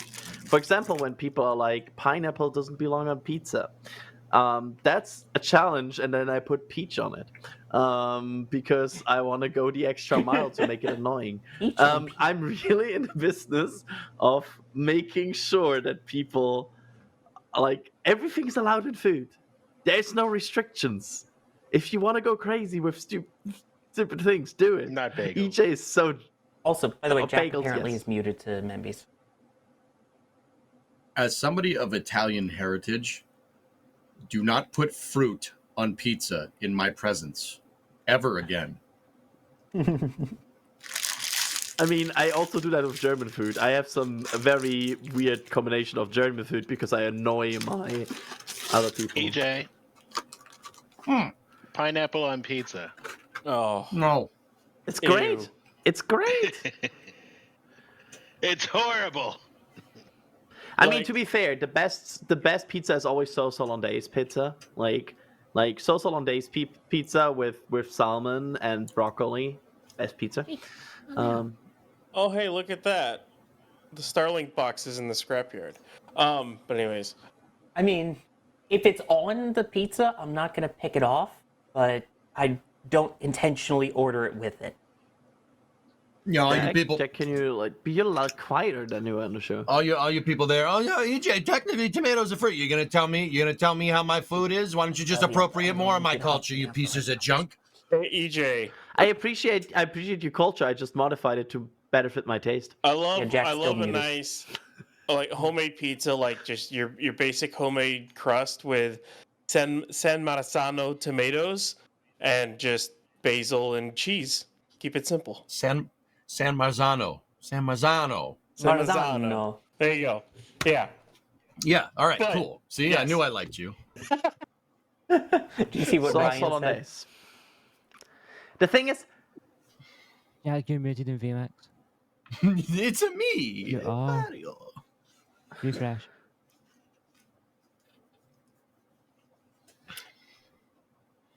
Refresh. You know what? Refresh. Just hit the refresh You guys know what? button. You guys know what's interesting? Like to be 100% honest, as an American, because I'm an American, I don't really care. You can put pineapple on pizza. I don't really care. I'm not eating it, but I could But I'll tell you, I went to Italy for the first time, a lot earlier this year.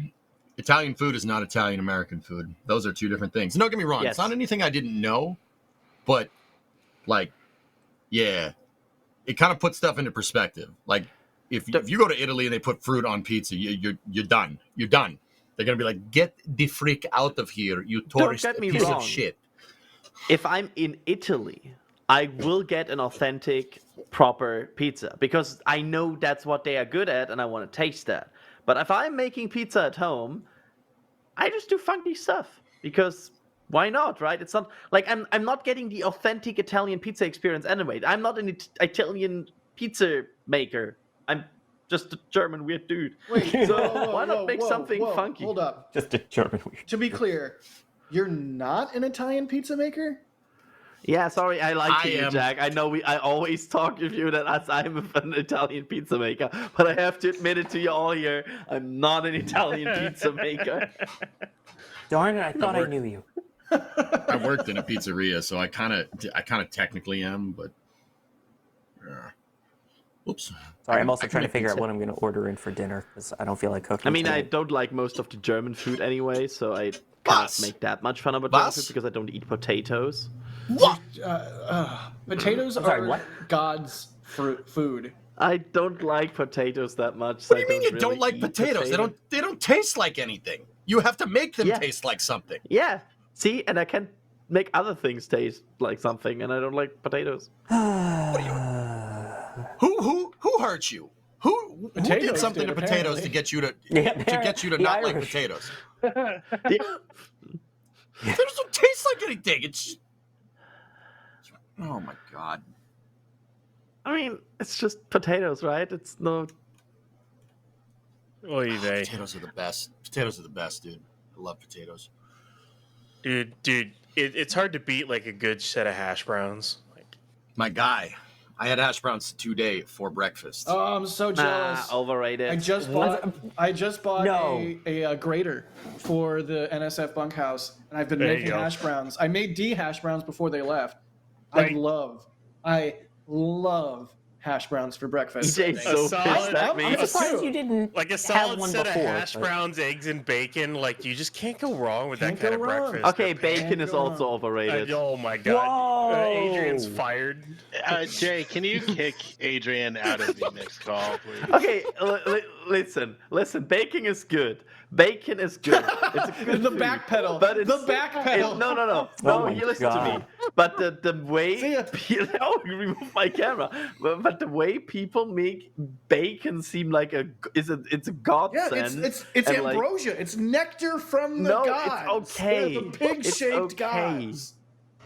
No, it's okay. Did I make you bacon when you were here for Flight 1? Yeah, it was good. That sounds like that's better than okay to me, my guy. But it's not like the pure food perfection. It is. You're wrong. It's just bacon. Okay, all right. What's food perfection to you then? Probably like Killa? Like heavy cream, lukewarm, or something. Just really No. So for example, I really like soups. Like soups What are kind? way up there. Actually, let me translate. Borscht. Borscht is kind of nice. Lentil soup. Yeah, Lentil soup. Good soup. I love that. Very bland. I honestly like a lot of fish products. Fish good. I really like, for example, salmon. It's a thing I really enjoy. I like pasta. Pasta is way up there. Like a proper made lasagna is just one of the best thing I can eat on this planet. Like that's my kind of food. I honestly enjoy a lot of roasted vegetables. Like if properly made, they're god tier. What about roasted potatoes? Right.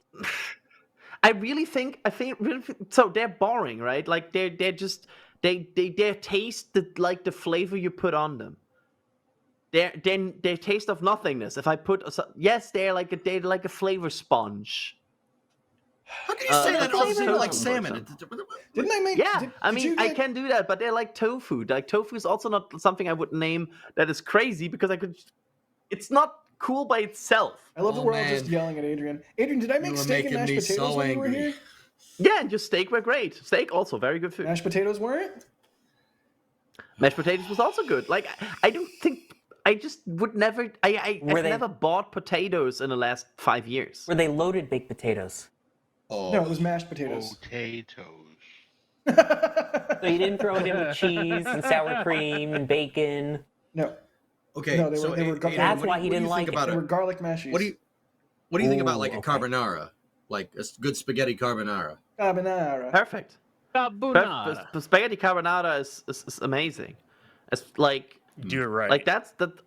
Again, tasty. Pasta is like a properly made bolognese, like not like if you use like weird like premix or something, go away with that. But if you like a bolognese cook for like 3 hours, like 3-4 hours, like properly make like the flavors go up and like it's so good. Like a bolognese, for example, if you only need like a bit of sauce and it's already so flavorful that it's basically sipping through the whole pasta.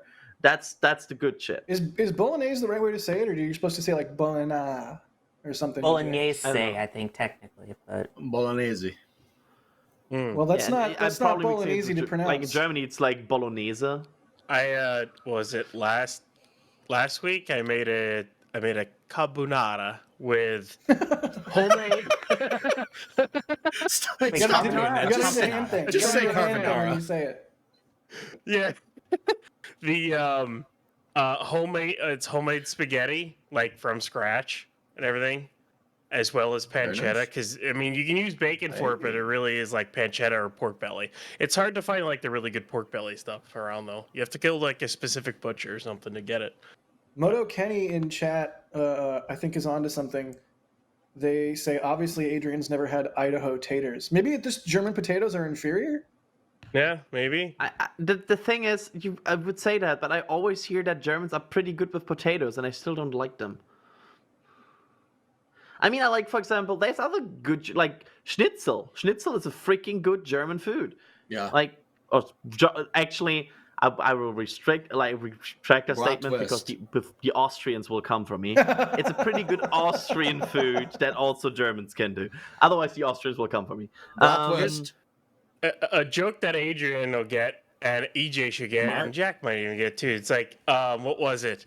Oh no, I gotta think of the quote from him. It was the mess got a shipment today of Yukon Gold potatoes instead of the usual ruskets. Yeah, the golds don't make for good mash. The consistency's all wrong. Yellow potatoes make the smoothest mash. I don't get. Leberkäse is. I do not get the reference, for the record. You don't get the reference? Mine was just bonus fact. It was Jack O'Neill from Stargate SG-1. Yeah, Stargate's inferior to all the other sci-fi shows. Everybody knows that. All right, Jack, you're fired. Wow. It's still good. Jack has obviously the shittiest taste of all of us here right now. No, it's still good. I'm not saying it's a bad show. I love Stargate. The movie's way better than the show, but yeah, movie way better than the show. Huh? The movie is by far the worst part. You're wrong. The movie is by far the worst. EJ is just enjoying bad opinions at this point, like sitting there, like just talk.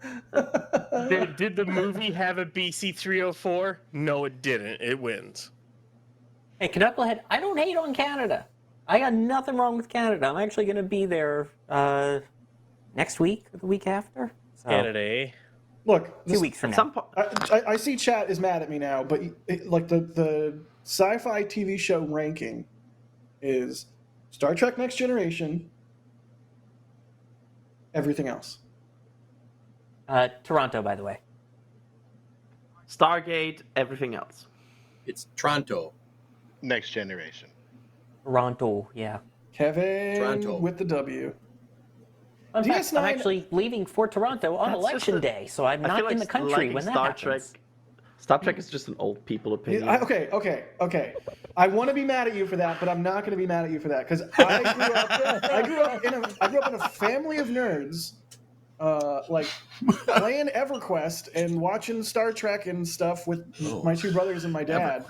EverQuest. Yeah, it's World of Warcraft before World of Warcraft, buddy. Way better. Yeah, I know what way EverQuest better. is. I played EverQuest every time when the World of Warcraft servers are down, way better. and it's not better. And it's not better than World of Warcraft. Anyways, I grew up in a family of nerds, so Star Trek was like they had the playing cards. I, as a kid, never liked Star Trek. I was like, this show's boring, even though I was into space, and even though I was into sci-fi and all that stuff. I only got into Star Trek in earnest during the Pando when I was like binging every show ever. I was like, you know what? I'll check out some Next Generation. It's amazing. Have you seen every single series? DS9, Voyager, original series, animated, Enterprise. Nope. What? I don't really care for DS9, although I've seen a lot of it because my roommate back in LA loves DS9. I mean, DS9's good. Don't get me wrong. I think Next Generation is top. I have no interest in watching the original series, and then everything after that, I don't really. By the really way, care. I watched Next Generation when it was like original. Oh Like, no, when Kevin! it wasn't And they were rerun. new episodes.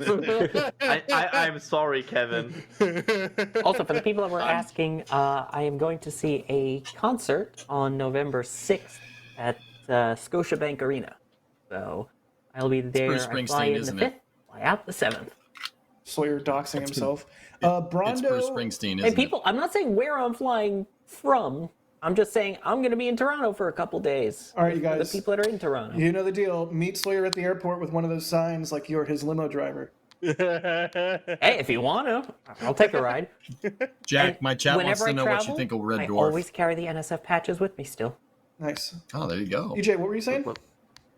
My chat wants to know what you think of Red Dwarf.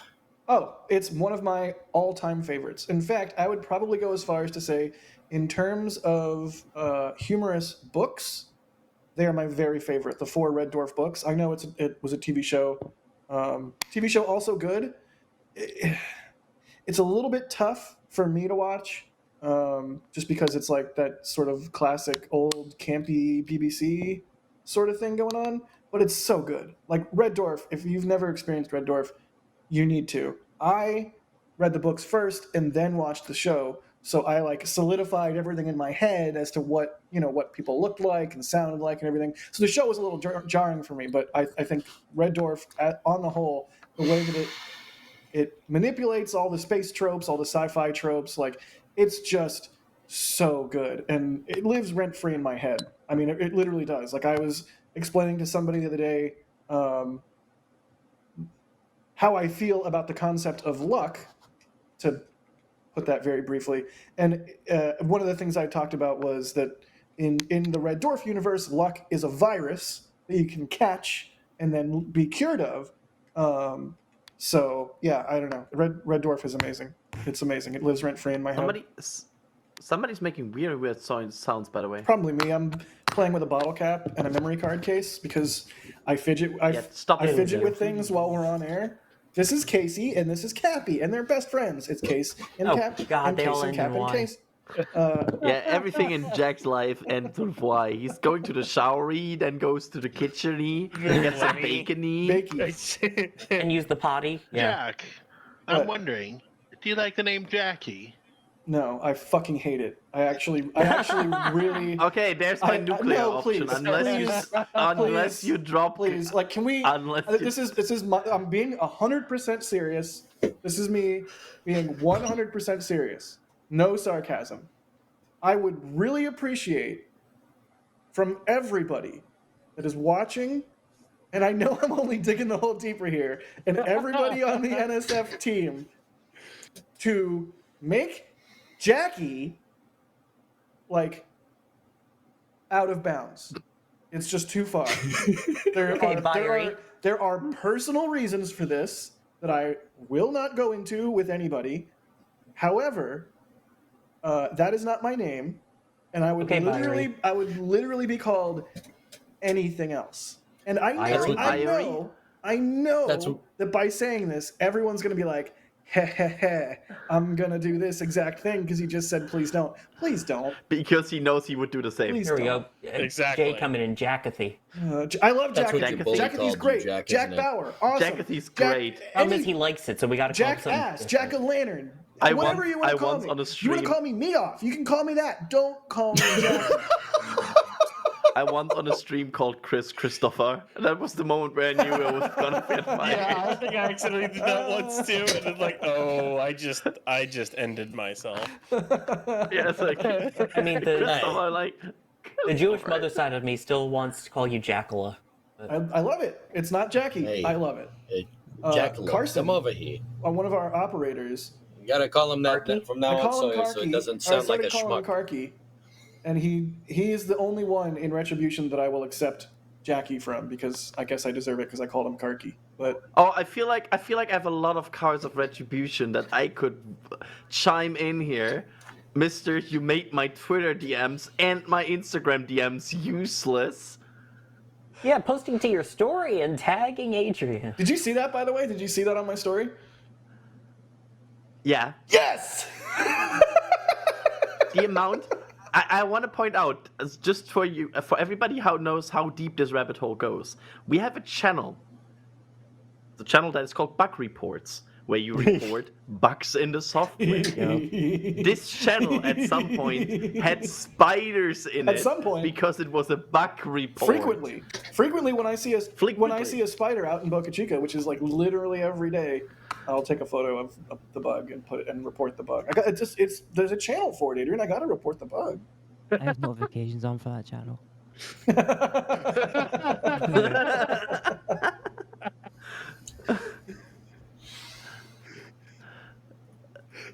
Crazy, right? What we are all still- saying is Jack sometimes is a menace. I still prefer John Seller. I think that's hilarious. John Seller? Jack Bauer, John Seller. Yeah. Oh, that's I love it. genius. I love it. Jack's the one that told me John that. Seller. That's one time my Your dad. alter ego. I forget what my dad was doing, but he was trying to be hilarious. Like when we got a phone call, like on the landline, back in the day when that was a thing. And they were like, he was like messing with the salesperson, and he said his name was Alan Seller, which I share a name with my dad. Alan is both of our middle names. But yeah, I distinctly remember being a kid and seeing my dad with a shit-eating grin on his face tell the sales guy on the phone that he was Alan Seller, and quality. Wait, your initials are Jab? Yep. I was just thinking that. Jab. Technically Jab Jr. Jabger. Jab Jr. Jabager. My initials are freaking Ab. Ab. Ooh, Star's here. Hi, Star. We match. Hello, Star. Oh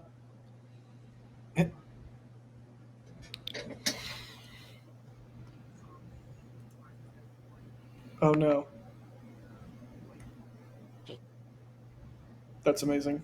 Yeah, all right. That's up there with blinker fluid. That's quality. Oh, dude, I have some. Moto, that's not a word in German. EJ, did I make your Twitch chat happy with the Red Dwarf take? I hope I did. Someone else in our chat, I think it was Brondo, was asking what I think of Battlestar Galactica. Also good. Did you just unmute Ryan, Jay? I saw that. Wait, Ryan's been muted? Hey, Jack, can you stop playing with that bottle Sorry, cap? was it really that loud? It's like a popping sound in my ear. It's actually pretty annoying. Not gonna lie. Oh my God, EJ, you have it. Universal headlight and blinker fluid. Nice. Yeah, you guys don't have this. What kind of shop is not equipped with this? Jesus. Right, that's amazing. Equipped?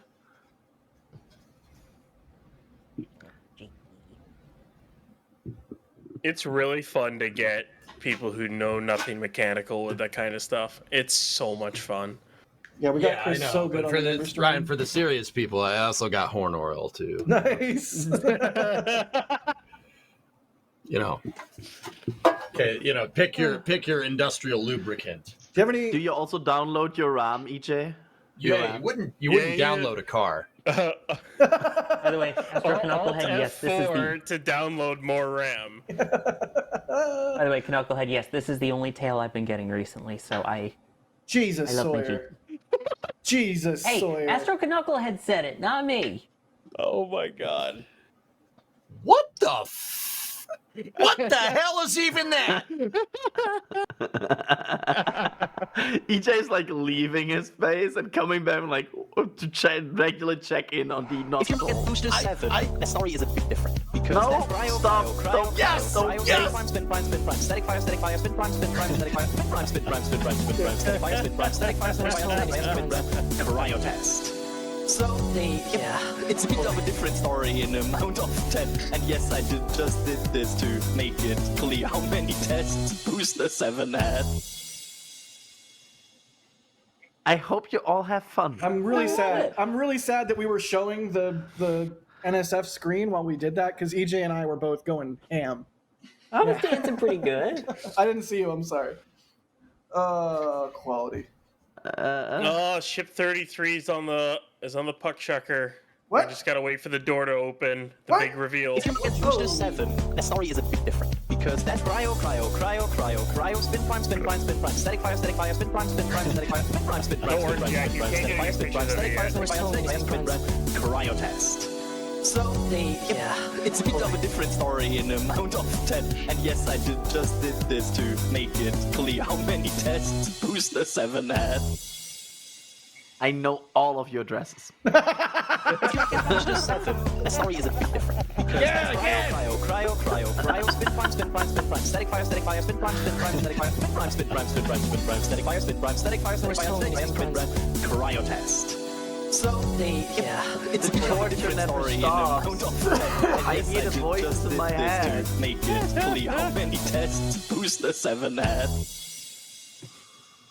We need a karaoke version with the lyrics. If you look at Booster 7, the story is a bit different. Because that's cryo, spin prime, spin prime, spin prime, static fire, spin prime, static fire, spin prime, static fire, spin prime, static fire, spin prime, static fire, spin prime, cryo test. So it's a bit of a different story in amount of 10. And yes, I just did this to make it clear how many I hate that tests this is the Booster outro 7 had. screen and we are looping around. Everything about this right now I hate. Oh, look at it again! Yes! Stop it! Yes! Stop it! No, don't listen. Stop!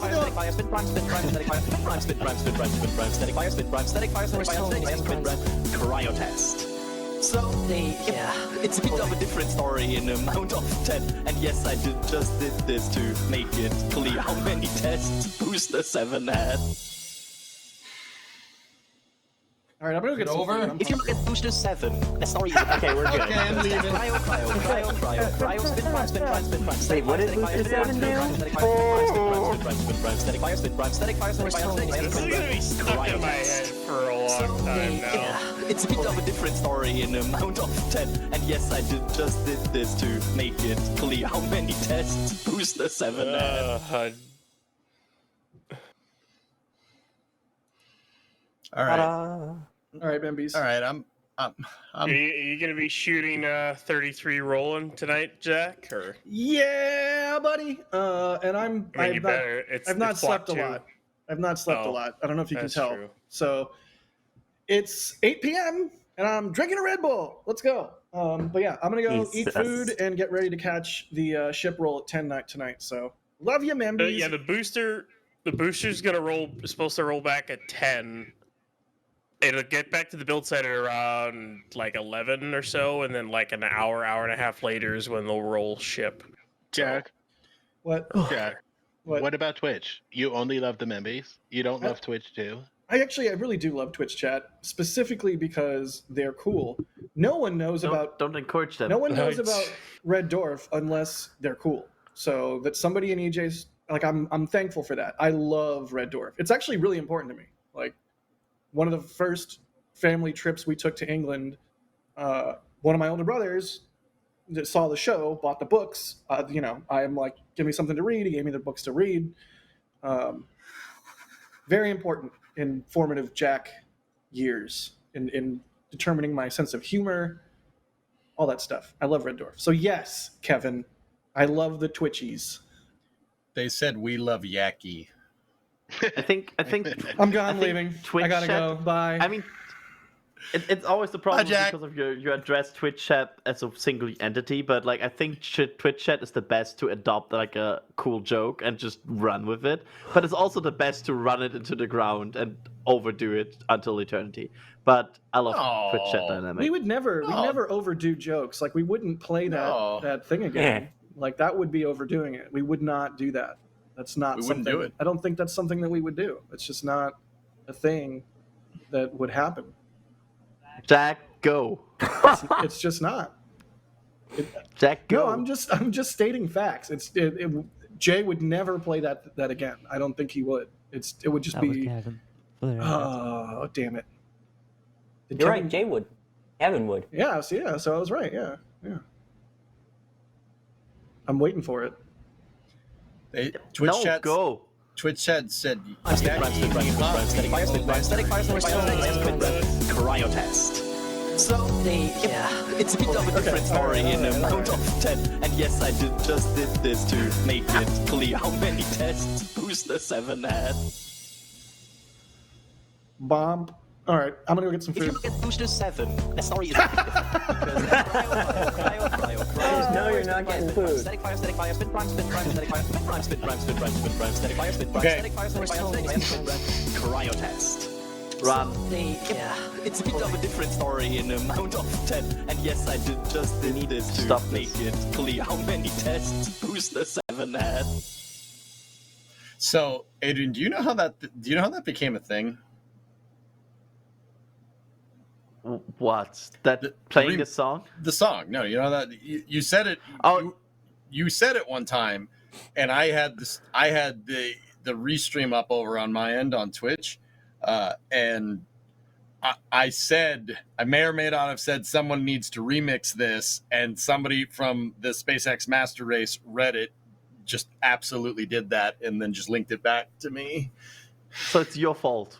Yeah, sorry, man. Wow, EJ. My fault. EJ, why? Hey, at least I'm being truthful. That's what friends. Hey, that's do. true. That's part of it. Like you're coming clean here. But play it again. No, don't play it again.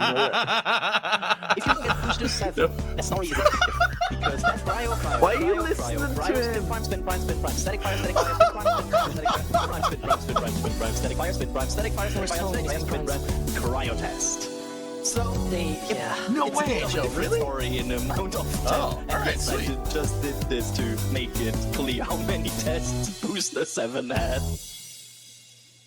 So okay, all right, hold up. The person that did it was not watching the stream, dude. I thought it was just a coincidence because I figure I'm like, oh, someone's got to remix this, and then it was posted later, so it's just a coincidence. So I'm actually innocent here. Yes, You're off the hook. Allegedly. I am off the hook.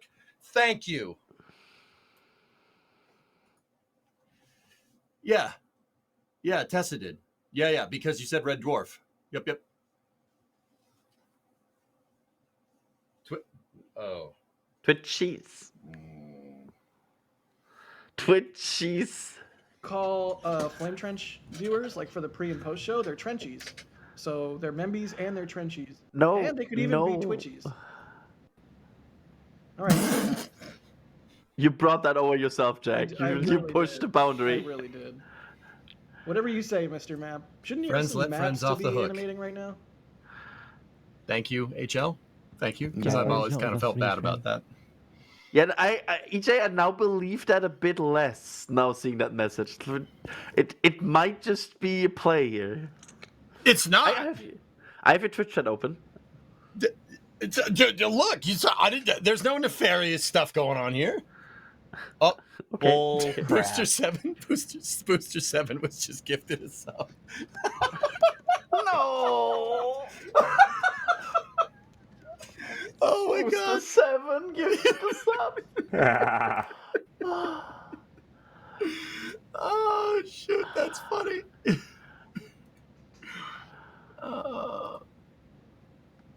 I'm in an eternal pain. Dude, you're on the internet, man. You got to own it. I know. I think I call myself a moron all the time. You gotta own that. You gotta own it. I'm a professional You moron. You know? I know. I'm not really in pain.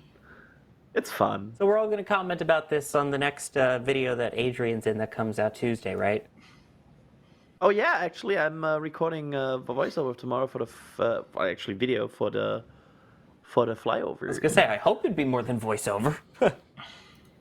Yeah, I think Harry has the script now. To Harryfy it. I love you too, Twitch chat. If you look at Booster 7, Yeah, spoiler, the story is a bit different. Because there's cryo, spin prime, static fire, spin prime, Stuck in my head. spin prime, static fire, static fire, spin prime, cryo test. So it's a bit of a different story in amount of 10. And yes, I just did this to make it clear how many tests Booster 7 had. Yo, that song slaps, as the kids would say. It But slaps. actually, though, it does. It has. I think they now say it has aura or something. Yes, What? They do say that. So, you know what my favorite thing is doing? You know how Gen Z brain rot speak is like a corruption of English? I corrupt the brain rot. So I say Scooby-Doo, toilet, Idaho, France, no hat. Clever. Yep.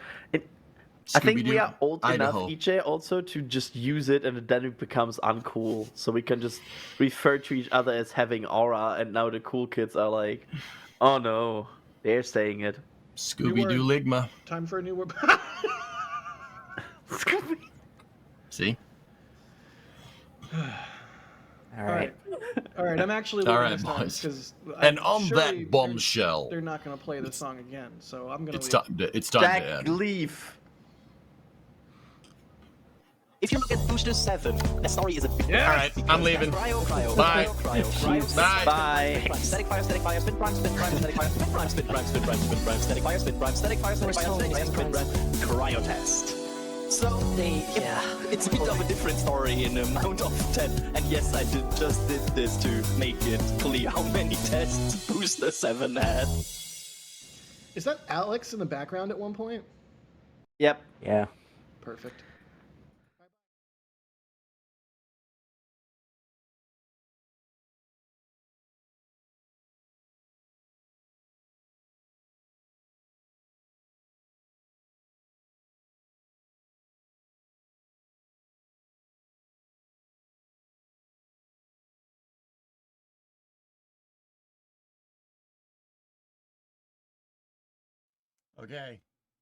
Okay. Hello, everyone. I am here.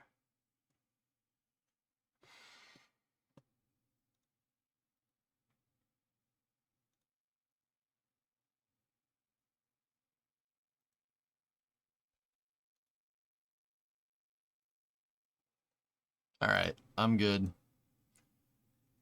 It always goes low. Their program takes control of the mic application layer gateway or whatever. I don't think it's probably not called that. All right, dudes. Well, this is a fun 24 hours. I gotta head out. I'm not gonna do after hours. There's no racing tonight, but we'll be back. Racing will be back next week. Yucky. The guys don't do. If you said that, okay. Boundaries. Don't do that. Yak-o-lantern is fine. It's Captain Yak Sparrow. All right. Oh my God, this guy with a macro when he lands off of a flight and he yells, "Hello, everyone! I am here," and then he greets everyone warmly. Oh my God, that was a good flame trench, dude. That was a good one. Yeah, we did good. That was a good time. What the hell? So you actually have to click the allow apps to take exclusive control option? No, it just does it because it's Windows. You need an outfit for a Halloween trench. It's not going to be on Halloween, dude.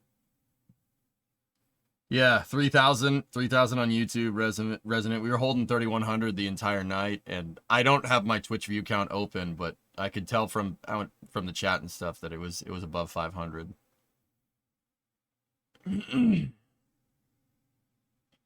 It's Windows! Order Windows today! All right, so, dudes, I promised Brimo that I would cook her dinner before she has to go. So next week, my voice is starting to go. That's not good. So next week, we're going to have the dog here because Brimo's going to be gone. She's away on business. So, yeah. I'm gonna spend some time with her tonight before she leaves because I haven't seen my wife in and we live in the same house. I haven't seen her in 2 days. So I'm gonna go do that. Lobster clam bake? No, we got pork chops, man. Go drink fresh lemon juice. It helps. Yeah, I'll do that if I was a bitch. I'll drink whiskey. Thank you very much. That fixes it. Build a factory that makes Brimo dinner. I don't mind that. Hey, from Jen, have a lovely evening. Thank you. Thank you very much. Yep.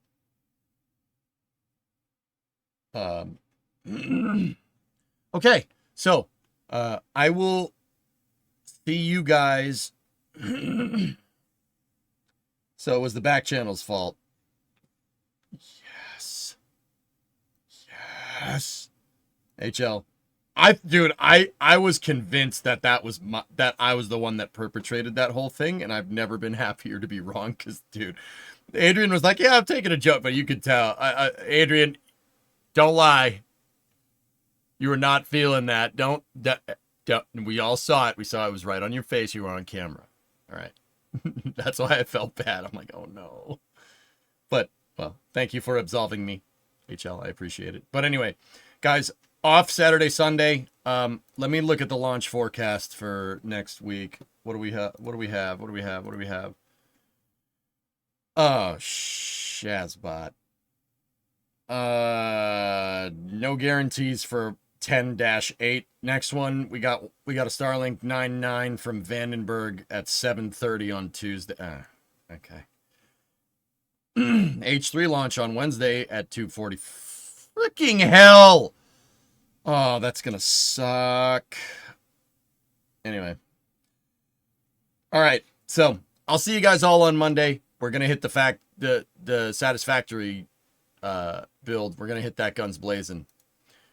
Yeah, then. So I'll see you guys all then. And yeah, I hope you guys all have a good weekend. Dude, even if I wanted to stream tomorrow, my voice is shot. I gotta rest. I got arrested for a couple of days. We ended up doing a lot of streaming this week.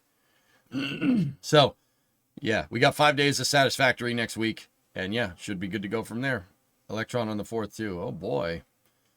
So have a good weekend, everybody. Thank you very much for watching. And I'll see you guys on Monday. Kick it over to Edtel. Yeah, sure, we can do that. What's he up to? Is he playing Storage Hunter Simulator? Let's go just do a regular raid. Storage Hunter Simulator. Okay. Okay. Sure, let's go see what's good. Thank you very much for watching, everybody. I'll talk to you guys all on Monday. Have a good night. Go raid Edtile. He's a good dude. I'll see you then. Thank you.